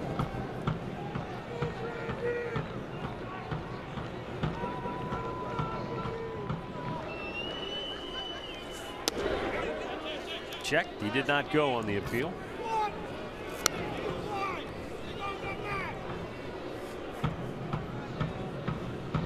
Well, he has to be getting a little tired this inning. He's up to 25. Remember, we said he got a late start in the spring, so he's playing a little bit of catch up. Only a second start. Ramirez thought about going to third, but with 2 outs, once he hesitated, no reason to put himself in jeopardy there. Yeah, with 2 strikes and foul balls in this inning. In the first 5 innings, they were only able to hit 2. In this inning, 7. That's why that pitch count is up to 25. They've been able to foul off some pitches on him. Maybe he's getting a little tired. Maybe he's getting it upstairs. Geyer swings through it. It's 2-1.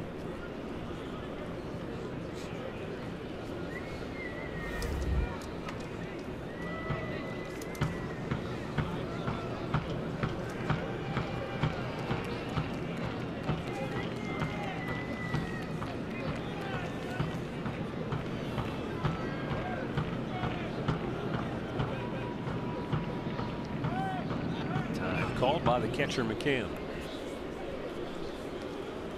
This will be our first visit to the mound.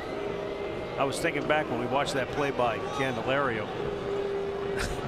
If Toby Hara had tried that when you guys were playing at the old stadium, it might have stuck in the mud in front of first base. It might not have bounced to Mike Hargrove. Might not have got through that grass. It was so thick. That's true. Yeah, these fields nowadays are just So well perfectly. manicured. Yeah, I mean, in this kind of weather and everything, it would have been a quagmire over at the old stadium, no question.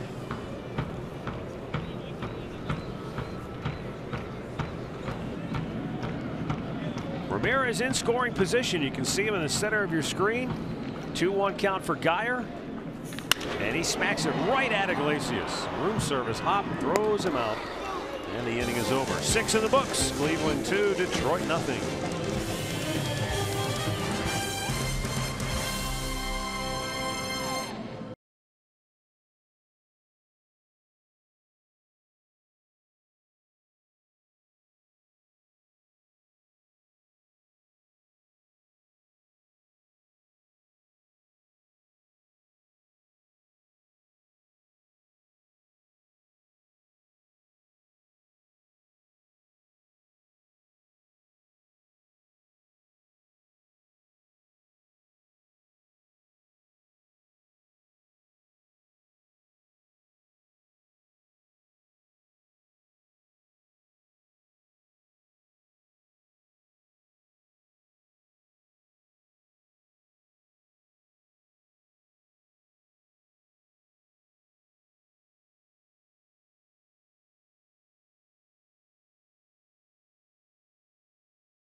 Is brought to you by your local Toyota dealers. Visit buyatoyota.com. Toyota, let's go places. And by the injury lawyers at Elk & Elk. Proud partners of the Cleveland Indians. Call 1-800-ELK-OHIO. Bradley Zimmer got into one back in the 5th inning for a 2-run homer with 2 outs, and it's the only runs of the game.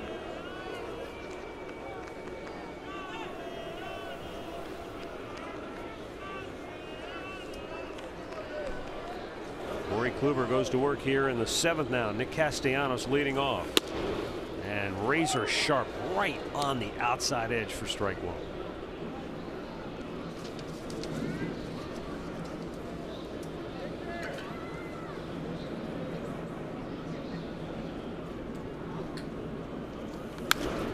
Back over the screen, 0-2.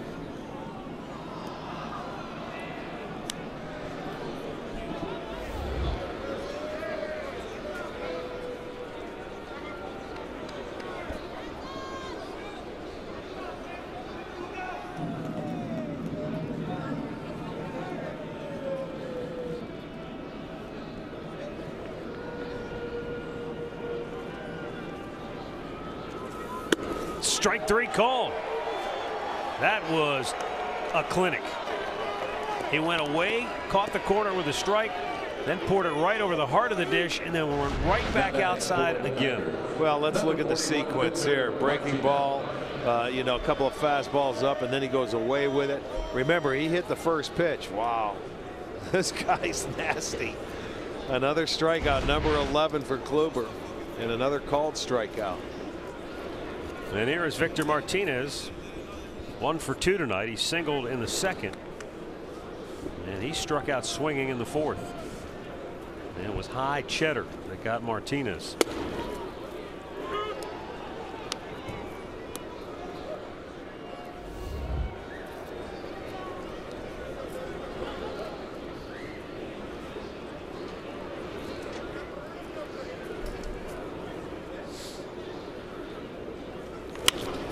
Look at that. To left, that's a squibber and foul.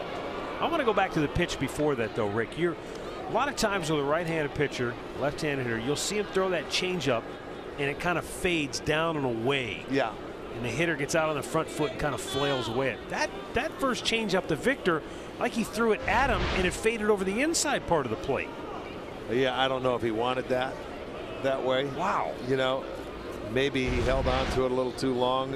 You know, that's, I think, what you want is it to fade. Sometimes you don't always, it doesn't come out of your hand the same spot. But it can lock up a hitter because it looks like the fastball. Shift for Victor. And in the hole, 0-2. Down with a breaking ball. Kluber is at 10 0-2 counts tonight.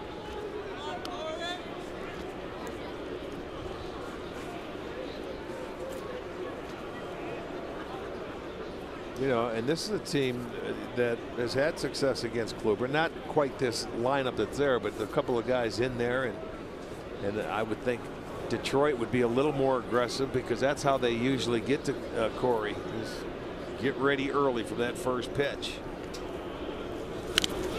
Victor with a healthy hack, but all he can do is foul it straight back.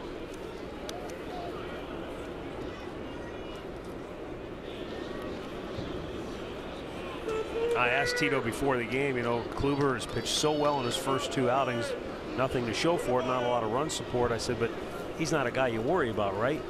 And he said, well, I worry about him. I worry about all my guys because I care about him. Yeah. But he said, you know, the way Kluber takes care of his business, he's one guy you just kind of sit back and enjoy watching him work.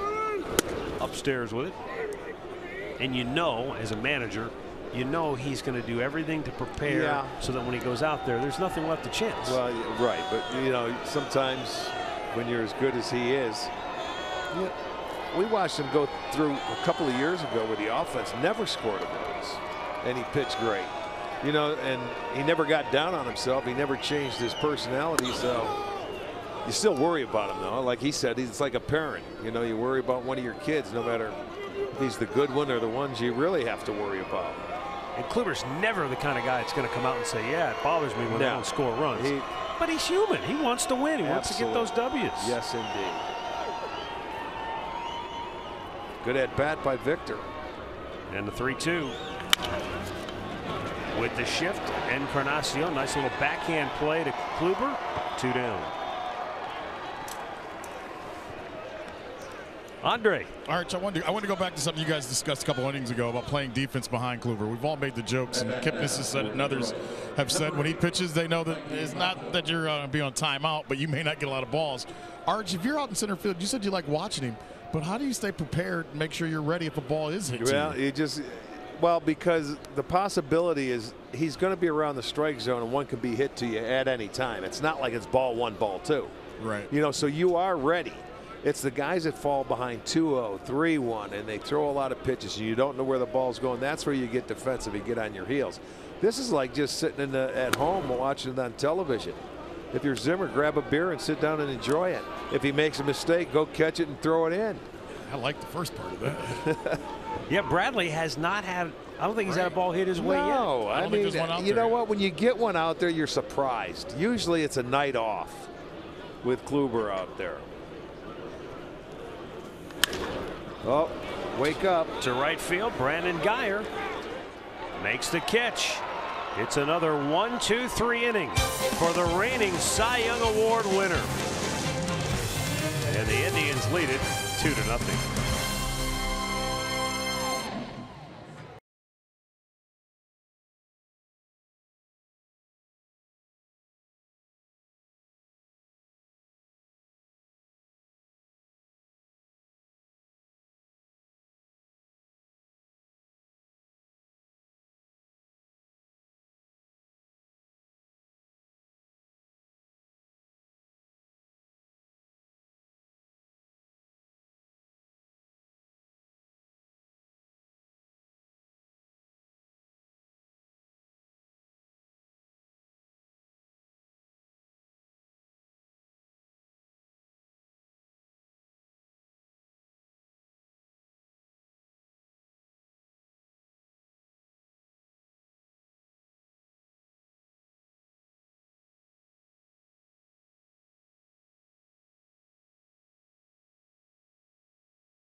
by Detroit.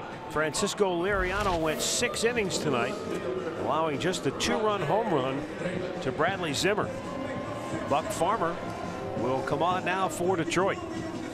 Farmer, 27 years old, 6'4", 232 pounds. He was 5-5 with the Tigers last year with a 6.75 ERA. He made 11 starts. He also was down in AAA, made 21 starts down in Toledo. So now coming out of the bullpen. So the right-hander coming on. Going to see Rajai Davis, Yan Gomes, and Bradley Zimmer, the scheduled hitters.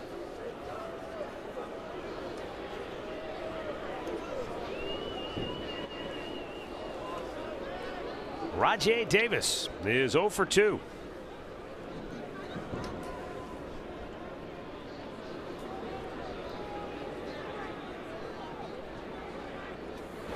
Liriano started this game on fire. 32 pitches in the first 3 innings, 9 up, 9 down. But the back-to-back walks in the 4th seemed to set him off just a little bit. He ended up making 65 pitches in his last 3 innings. Well, the thing of it is, when you're going up against Corey Kluber, he was right there pitch for pitch. And then he had the 2 outs quickly in the 5th inning. And then a 2-out single by Gomes. And then Zimmer, he made a breaking ball. He left middle of the plate. He hit him out of the ballpark. But, you know, that's not a bad job when you can get 6 innings going against Kluber and you keep your team into the ball game. And Kluber's been on fire tonight. So this will be an interesting 4-game series right out of the chute with Detroit. Now the 1-1. Bounced it in there. Play 19 games against the Tigers this year, 10 of them coming in Progressive Field.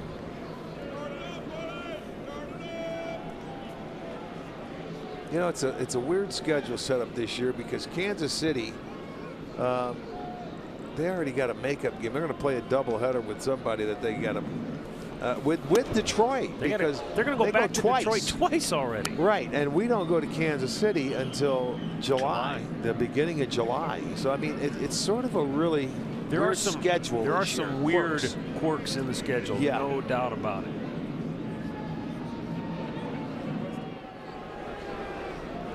Down low, and a full count.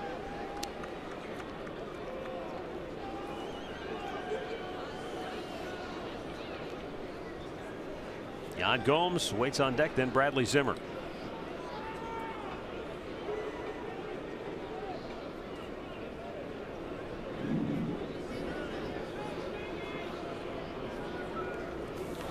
And a line drive looping down the line. It's a fair ball. Rajai turns. He's going to go for 2.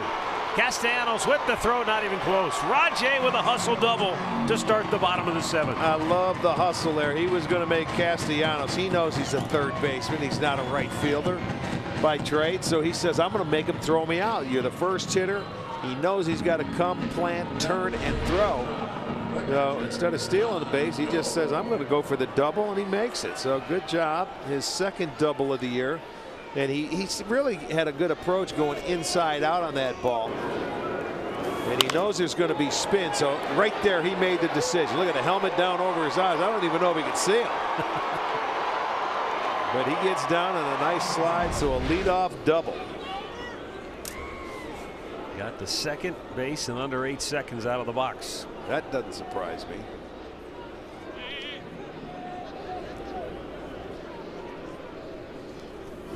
Yan Gomes chases one down low.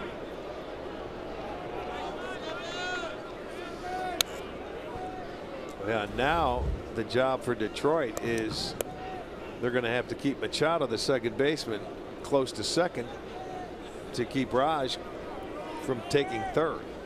And that's the key for a guy stealing 3rd base. You have to keep him relatively close and not let him get a walking lead. Now Rajai was thinking about it. He was really dancing, and he caused Buck Farmer to turn and take a long glare at him. I've got a quick question. I wanted to ask this for a while with Raj.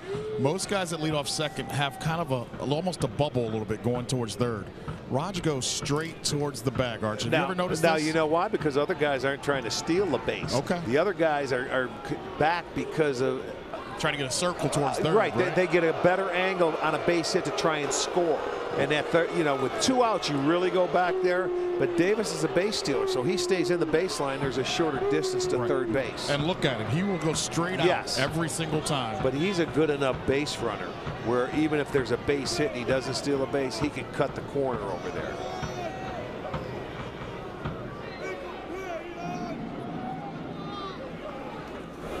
Oh, nice block by McCann. Yes, it was.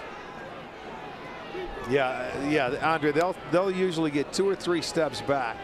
Most guys that can't run, so they can get a good angle and pick up Mike Sarbaugh, the third base coach, on a base hit. Well, you've seen other base stealers, though, that'll take that angle and almost walk into it. You know, Ricky Henderson used to do that. He'd go out you mean walk up into the line? Yeah, right. that's true. That's personal preference, I guess.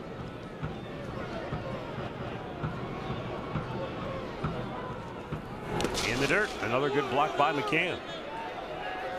And again, here is where a base stealer applies can create pressure. Problems. It just puts a little more pressure on that pitcher. And now he's a young guy, normally a starter, but now he's coming out of the bullpen. But still, he has to be concerned about him taking third base with nobody out. And he's got to concentrate on making pitches to Gomes. And Gomes' job is going to maybe try and go to the right side if he can. Jan singled to left in the 5th. First hit of the game for the Tribe. Downstairs and out of the zone, but he might have helped him out 2-2. Even though Jan's a good low ball hitter and he can hit low pitches that are out of the strike zone. But not that time.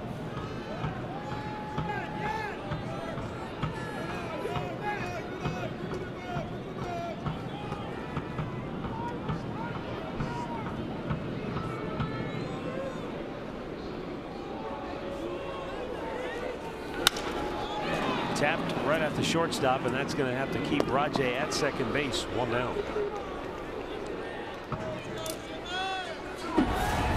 Well, as we promised you earlier, it's time for the Miller Lite Hold True moment of the game. And Bradley Zimmer, boom. Boy, you could just tell by the crack of that bat that wasn't coming back.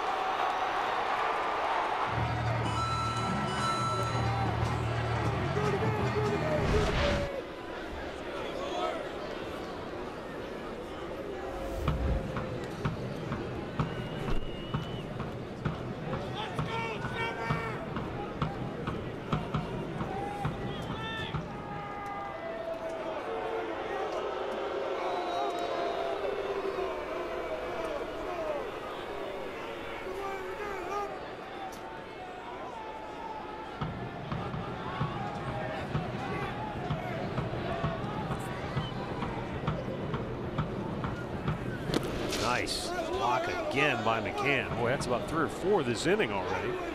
And he's had to smother. Yeah, catchers taken for granted. Little plays that make and do not show up in the box scores on a daily basis like a lot of things do. We're going to have to start a fan club for catchers. 1-0 pitch. That's a good stat to keep, though, really. When there's a runner on base, a ball blocked where the runner cannot advance. That should be kept in some kind of, what do we got here?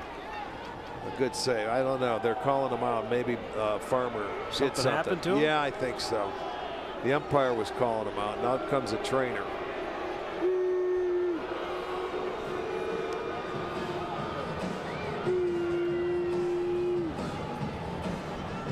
Let's see what he does after the pitch.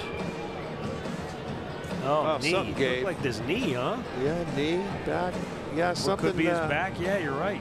He kind of looks like he's having a hard time straightening up. But when he spun, he just looked awkward when he spun. Yeah, he felt something. I'm with you. I'm thinking back. Well, they're going to give him a couple tosses to see how he feels. There is nobody up currently. They just got Verhagen just now standing up, grabbing a baseball. He's looking in to see if Farmer can continue.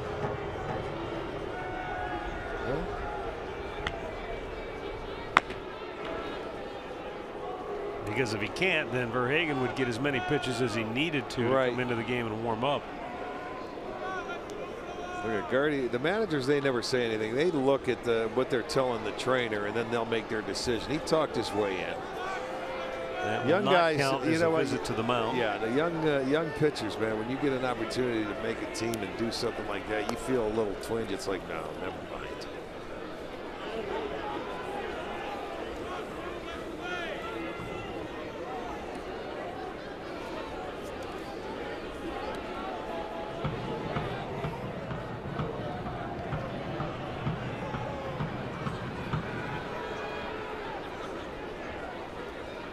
Zimmer takes, it's outside.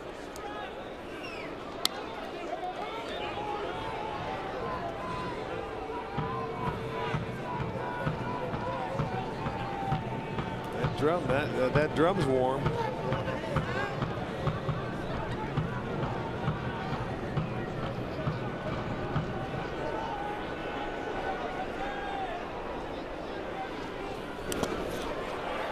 Another good block by McCann. Well, Raj is just bouncing back and forth, just enough to upset him a little bit.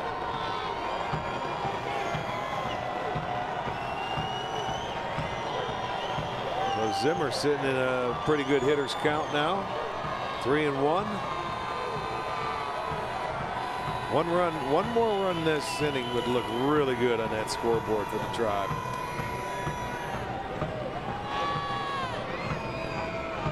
And a 3-1 pitch is another great pick by McCann. He throws down to second, and Rajay just did beat the tag back in at second base. Boy, he may make the move anyway. They're going to go back out. I think this time he's coming out. Even though they go with the trainer, it won't count because he wants to make sure his bullpen's going to be ready. That's why they're going with the trainer. But he says, look, we just got to check it out. This is Gardy, a veteran move. He's going to be out of the game. Yeah, see ya. Okay, see now the bullpen will get as many pitches as he needs, even though he is probably ready. So Drew Verhagen will be coming on for Detroit with the Indians on top 2-0. They've got 2 on and 1 out here in the 7th inning, and we'll be right back.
This inning with a bloop double to right field, showing his speed.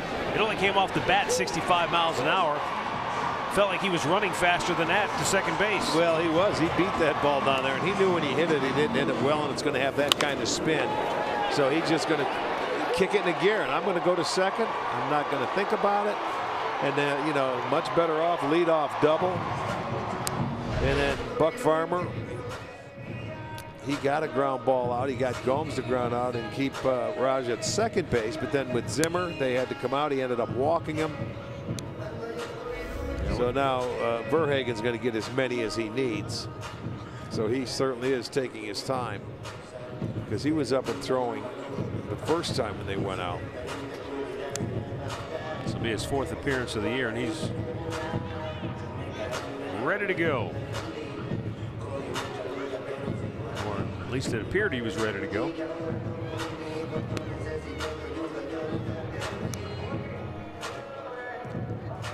Story of the night for the Indians, Corey Kluber once again just dominant, showing that 2-time Cy Young Award winning form. Yeah, everything, the movement is the key word of the night for Kluber. Movement, the 2-seam fastball coming back over the plate, great movement there. His breaking ball has been outstanding. 1 walk, 11 strikeouts. He's given up 2 hits.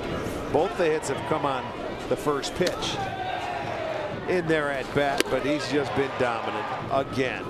And this is a place that he just loves to pitch in. 10-2 last year at home. He was 3-1 against the Tigers last year, and that's why I say you get one more run in this ball game and things would really look good. So they have first and second, only 1 out. Gonzalez is going to get an opportunity whenever Verhagen is ready.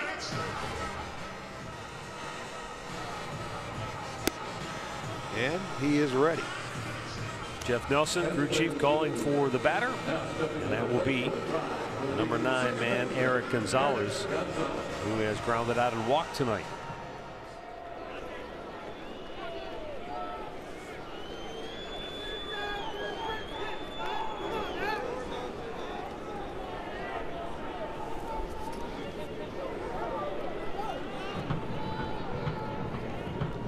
Verhagen, another guy that split time between Toledo and Detroit last year.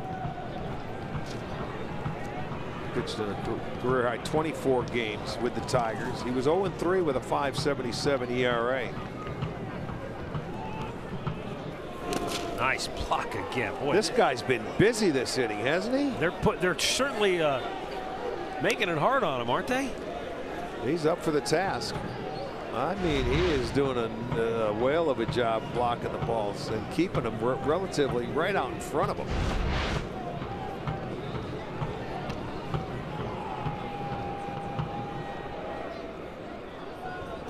Verhagen throws, but Machado wasn't really near the bag.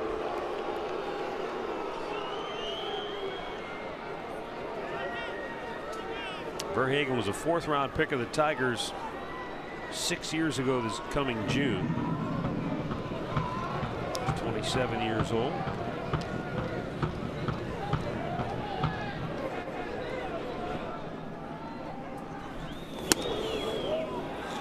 And that's upstairs, 2-0. Yeah, the Indians great speed on the bases with Davis and Zimmer. The tough thing though is when Davis is out there, he's trying to get a pitch when they fall asleep and maybe take third, but it's tough when you're Zimmer. You got to make sure he goes to third before you can run to second base. Runners go, throw to second base on the trail runner, and the throw was offline, and everybody's safe. And that was the smart play by McCann. And a lot of times throw behind the runner because you have to make sure he goes, and he can't get the jump like the guy does at second. And he slides in the throw. That's not a bad play by McCann. See, watch Zimmer. He's end up running. Now let's go to second base. The throw is just offline, but the speed of Zimmer gets it. He had to wait because Zimmer was coming into the line. Well, the Tigers are going to challenge the play here in the 7th inning. Oh, he was safe. That's a double steal. Maybe Detroit feels like, oh, at best we can slow the Indians' momentum down maybe a little bit here for the 2nd time this inning. We've already had a pitching change mid-inning because of an injury. So the more delays you can have when it's 33 degrees, the better. You know, and the Indians are #1 in the league. Let's see if his foot comes off the base is what we're going to see what happens. Okay, let's go. He gets. Okay, I didn't see that. But is the glove on him there? I mean. Oh yeah, that's true. From that angle, you couldn't tell. It's going to be hard to tell for sure. From that angle, you couldn't tell if the glove was on. I didn't realize his foot ran into Machado's foot right there. So far, it's not on him. It's not on him. And now it is still not on him. Now it is. It's could be tough. They called him out. They did? Oh, what a great challenge. Great challenge. Yeah, that's so a good. goes as a caught that was a stealing. good second look at Zimmer sliding into Machado's foot. I can't believe Machado's not limping around. What a great challenge. So that's one reason why you throw behind. You go behind the runner, man. How do you like that?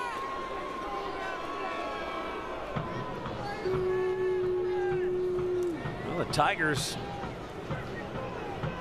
they've got some magic working in their replay room. They're 10 for 11 on challenges. That was a good one. Swing and a foul tip by Gonzalez.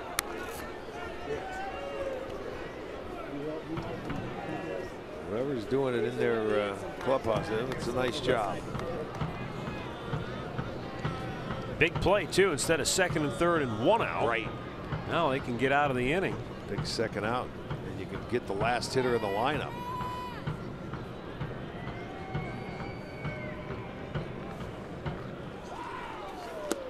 And Gonzalez down swinging. So a promising inning fizzles for the Tribe, and we go to the 8th. 2-0 Cleveland.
And may not be reproduced or retransmitted in any form.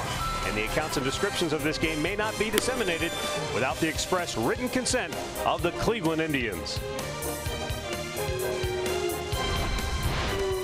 8th inning. Bottom third of the Tigers order due up. It'll be James McCann, Jose Iglesias, and Dixon Machado.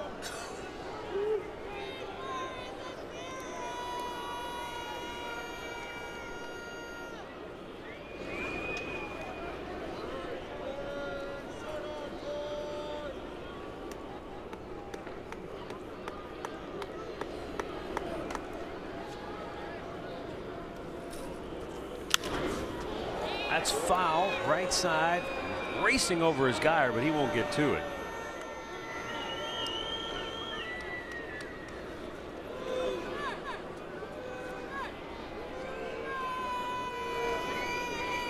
Andrew Miller up in the Cleveland bullpen. Yeah, I'll give you that. Kluber just over 90 pitches on the night.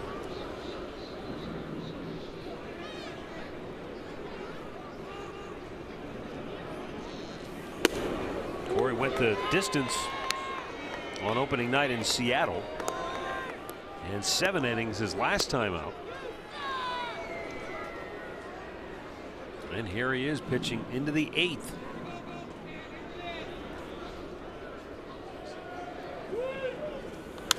Out of play.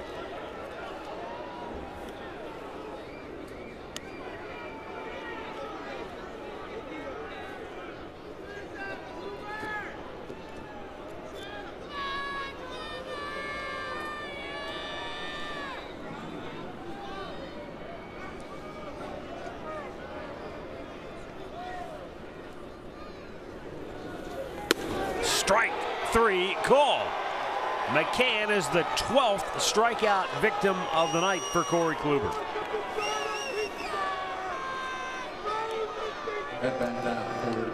Again, the word movement's coming into play. That pitch has been just aces for him tonight.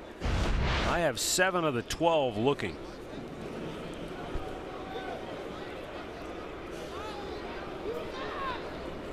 I as well. Jose Iglesias.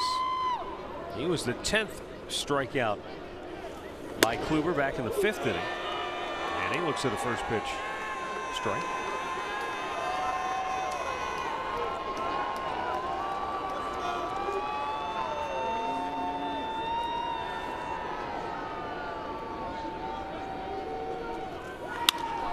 Rounded right at Lindor.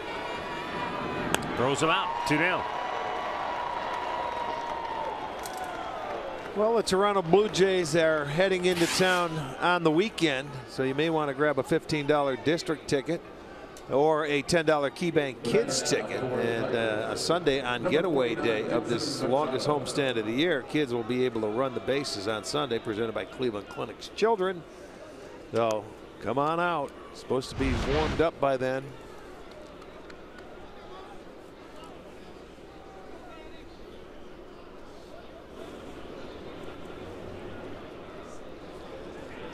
Dixon Machado 0 for 2 will be the batter.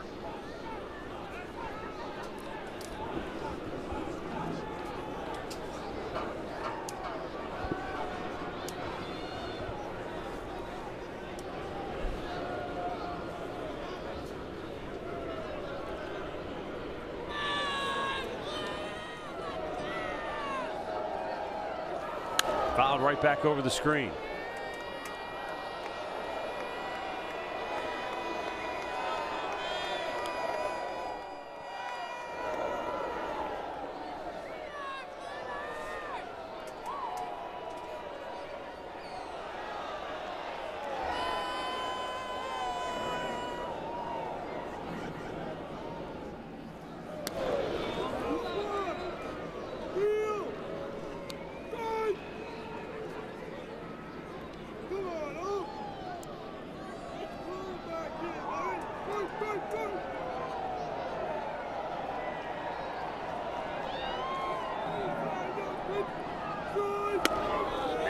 Called strike.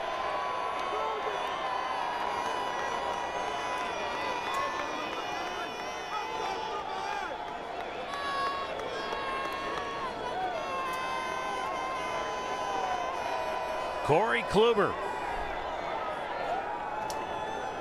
rocks in on the windup. His 100th pitch of the night is low and away to even the count.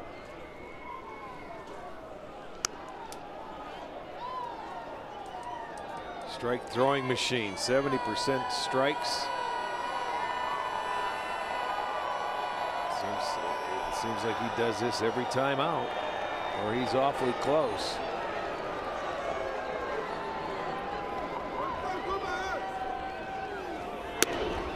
Low and away, trying to get him to expand that strike zone, and why not the way the Tigers have been baffled by Kluber tonight.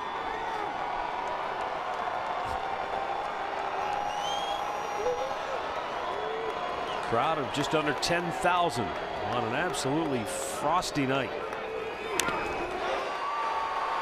Machado stays alive. We had snow flurries this afternoon.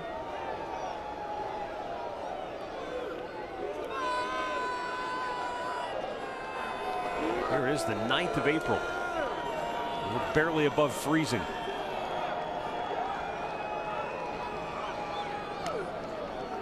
The payoff pitch. Struck him out looking. Corey Kluber with a baker's dozen, 13 strikeouts here tonight. He's shaved almost a full run off his ERA on the year.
Recapping our Ford storylines tonight. Miguel Cabrera matching up against Corey Kluber. Kluber has shut down the entire Tigers team here tonight, giving up just 2 base hits. And the Indians able to come up with a 2 spot in the 5th thanks to a Bradley Zimmer 2-run homer, and that has been it.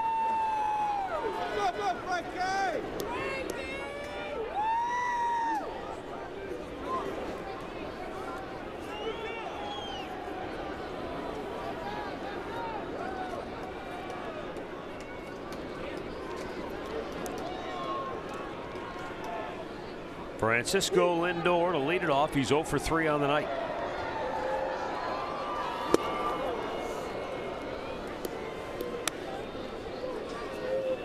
Verhagen pumping it up there in the mid-90s. He came on in the 7th when Buck Farmer had to leave with an injury, undisclosed, but it looked like it might have been something in his back. The 0-1 and the dirt. I think they said the hip spasm. Was that what they announced? Yeah. Didn't hear that.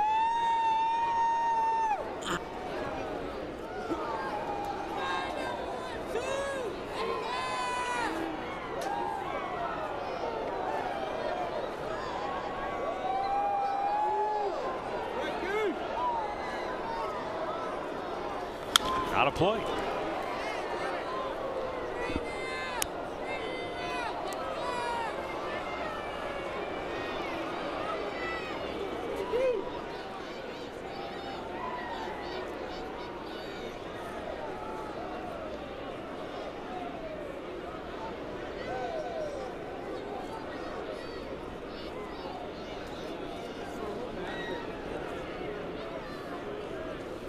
Down and in, and it's 2-2 now for Lindor.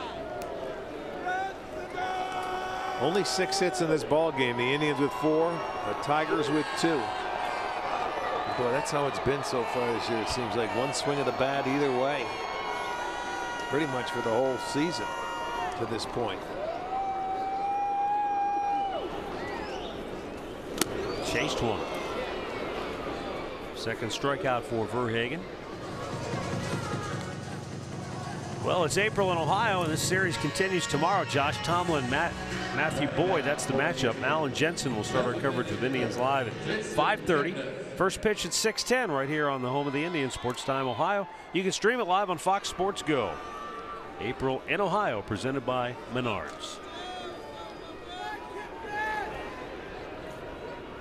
One down for Jason Kipnis.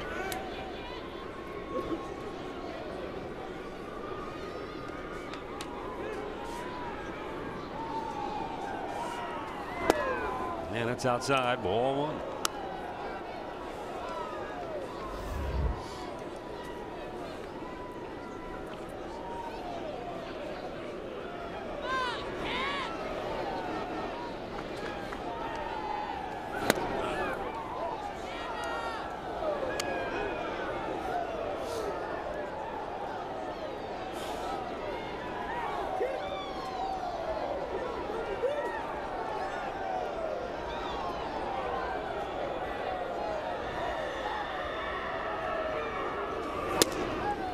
Just missed inside, and that was at 95. Yeah, you could hear the pop of the glove all the way up here.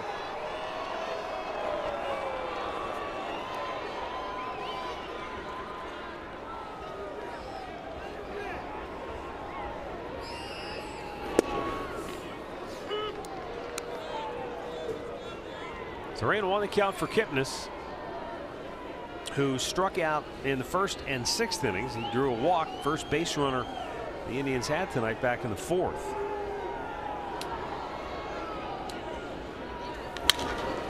Chopped to second. 2 down. This game hasn't gone necessarily according to script for Terry Francona. He was hoping the Indians could get the early lead, but at least they didn't fall behind thanks to Corey Kluber's dynamic performance tonight. It was a scoreless game into the 5th. The Indians got the first run of the game, and it came on a 2-run homer by Bradley Zimmer. So Tito thought and really believes when the weather is like this, it's really important to get the first runs on the board. Well, But the way they had their record last year when they scored first, you want to do that every day, whether it's cold or warm. Especially when you have a very good pitching staff. Turn it over to them and they can go to work.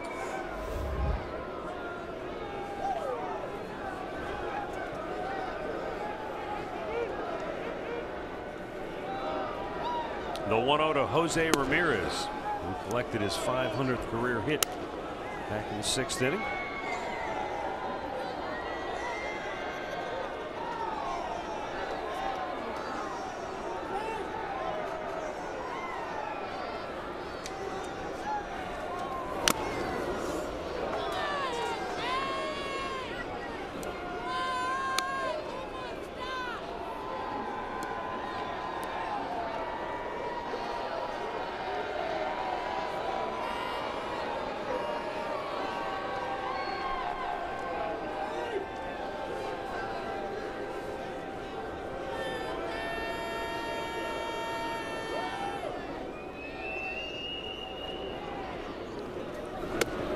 Downstairs. 3 balls and a strike. Another 3-1 count, back to back.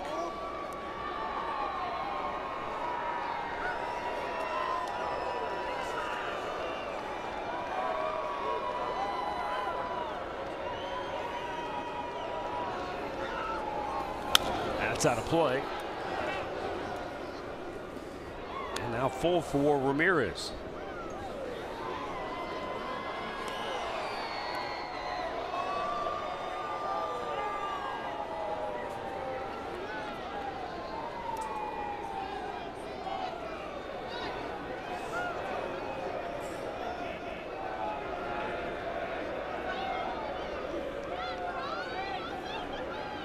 And the payoff pitch is foul, out of play again.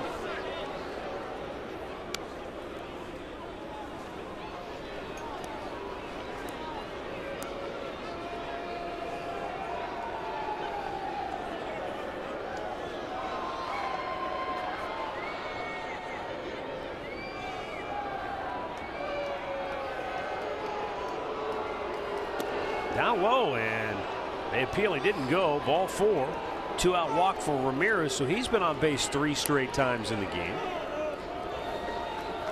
And it's going to bring up Edwin Encarnacion, who is 0 for 3 tonight.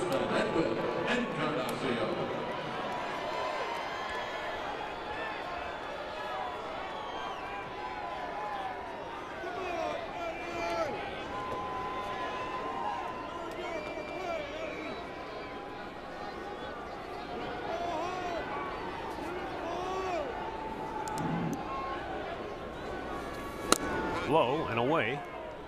Ball 1. I know this isn't an overreaction or any kind of knee-jerk reaction, but it's just weird.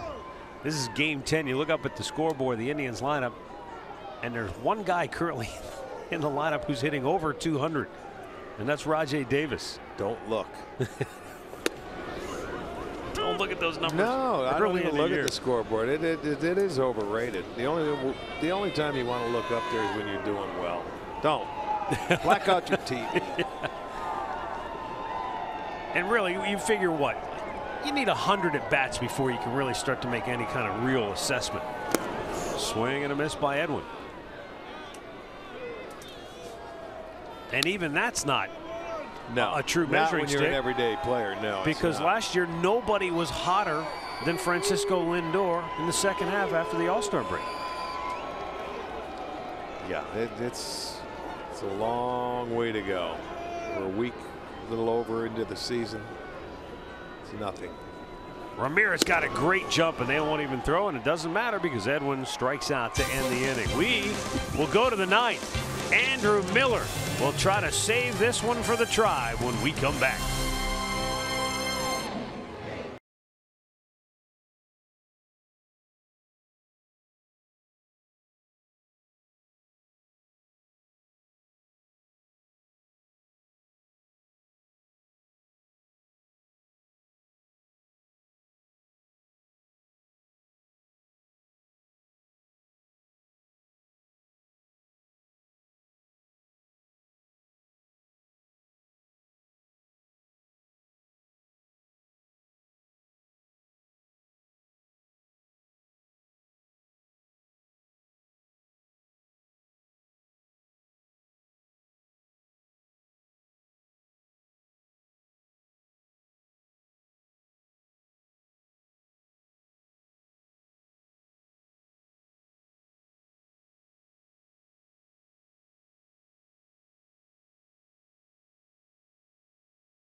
Jensen will be here with Indians Live, presented by Conrad's Tire Express and Total Car Care.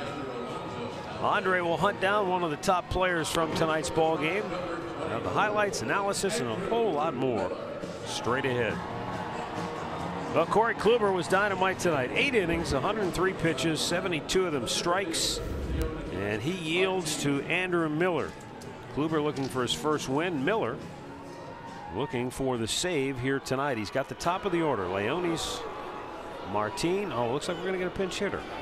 And this Jones.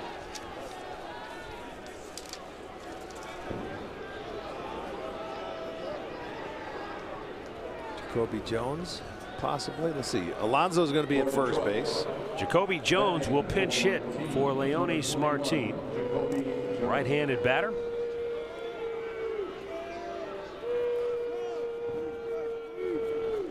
Makes sense. Saw Alonso taking over at first base for Edwin. And here we go. Miller. Up and away, ball 1.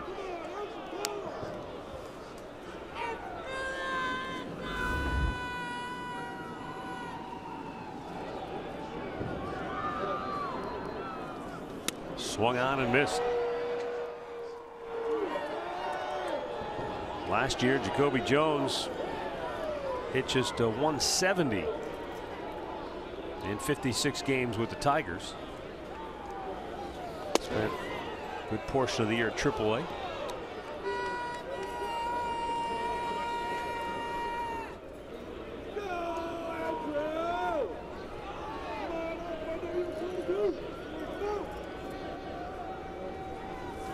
Miller's 2-1 pitch got him on the foot.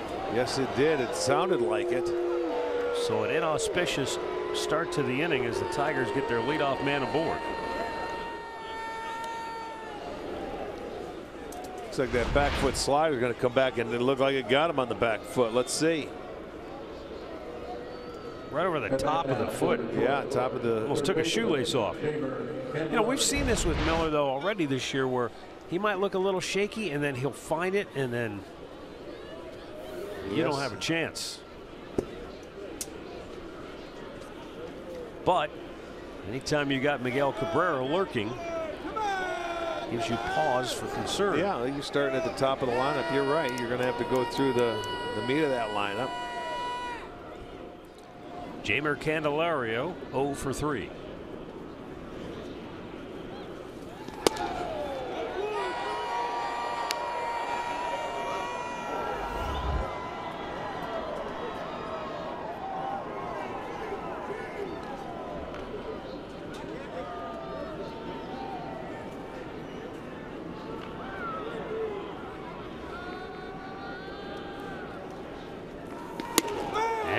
Took a hack, but could not catch up to the fastball. It's 0-2. Yeah, good fastball away.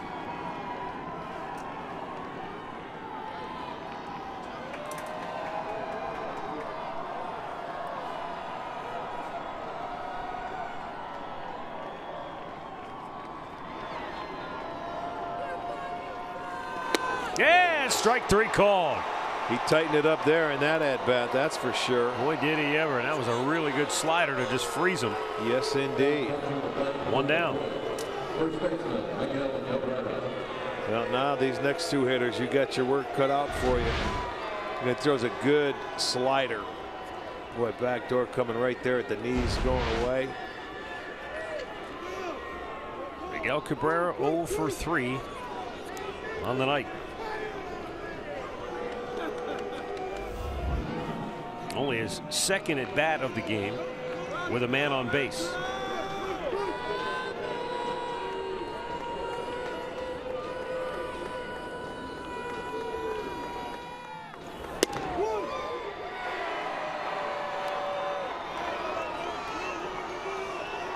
Pretty good numbers for the times he has faced Miller. Well, Miller has gotten him 3 times. I'll tell you what you would take. You'd take a nice little rollover ground ball double play.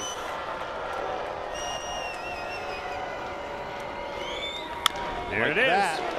Lindor to Gonzalez, and that'll do it. The Indians take the opener of this series, beating the Tigers by a final score of 2-0.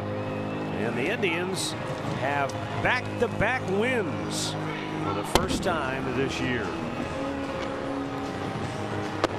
Andrew Miller gets the save. Corey Kluber gets the win, the first for each on the year. The loss will go to Francisco Liriano. He's 1-1. Indians back to 500 now at 5-5. Detroit is now 4-5 to start the year. Boy, just dynamite pitching once again from Corey Kluber. Yeah. Well, he finally gets his first win, Matt, and you know what? The offense, they have scored him 5 runs in his 3 starts. He finally gets his first win. He is 1-1. He's pitched brilliantly. 13 strikeouts today and a shutout. That's the 8th shutout in the American League. Second one for the Indians. And, you know, shutouts, actually, that's 24 now in baseball already. The National League at 16.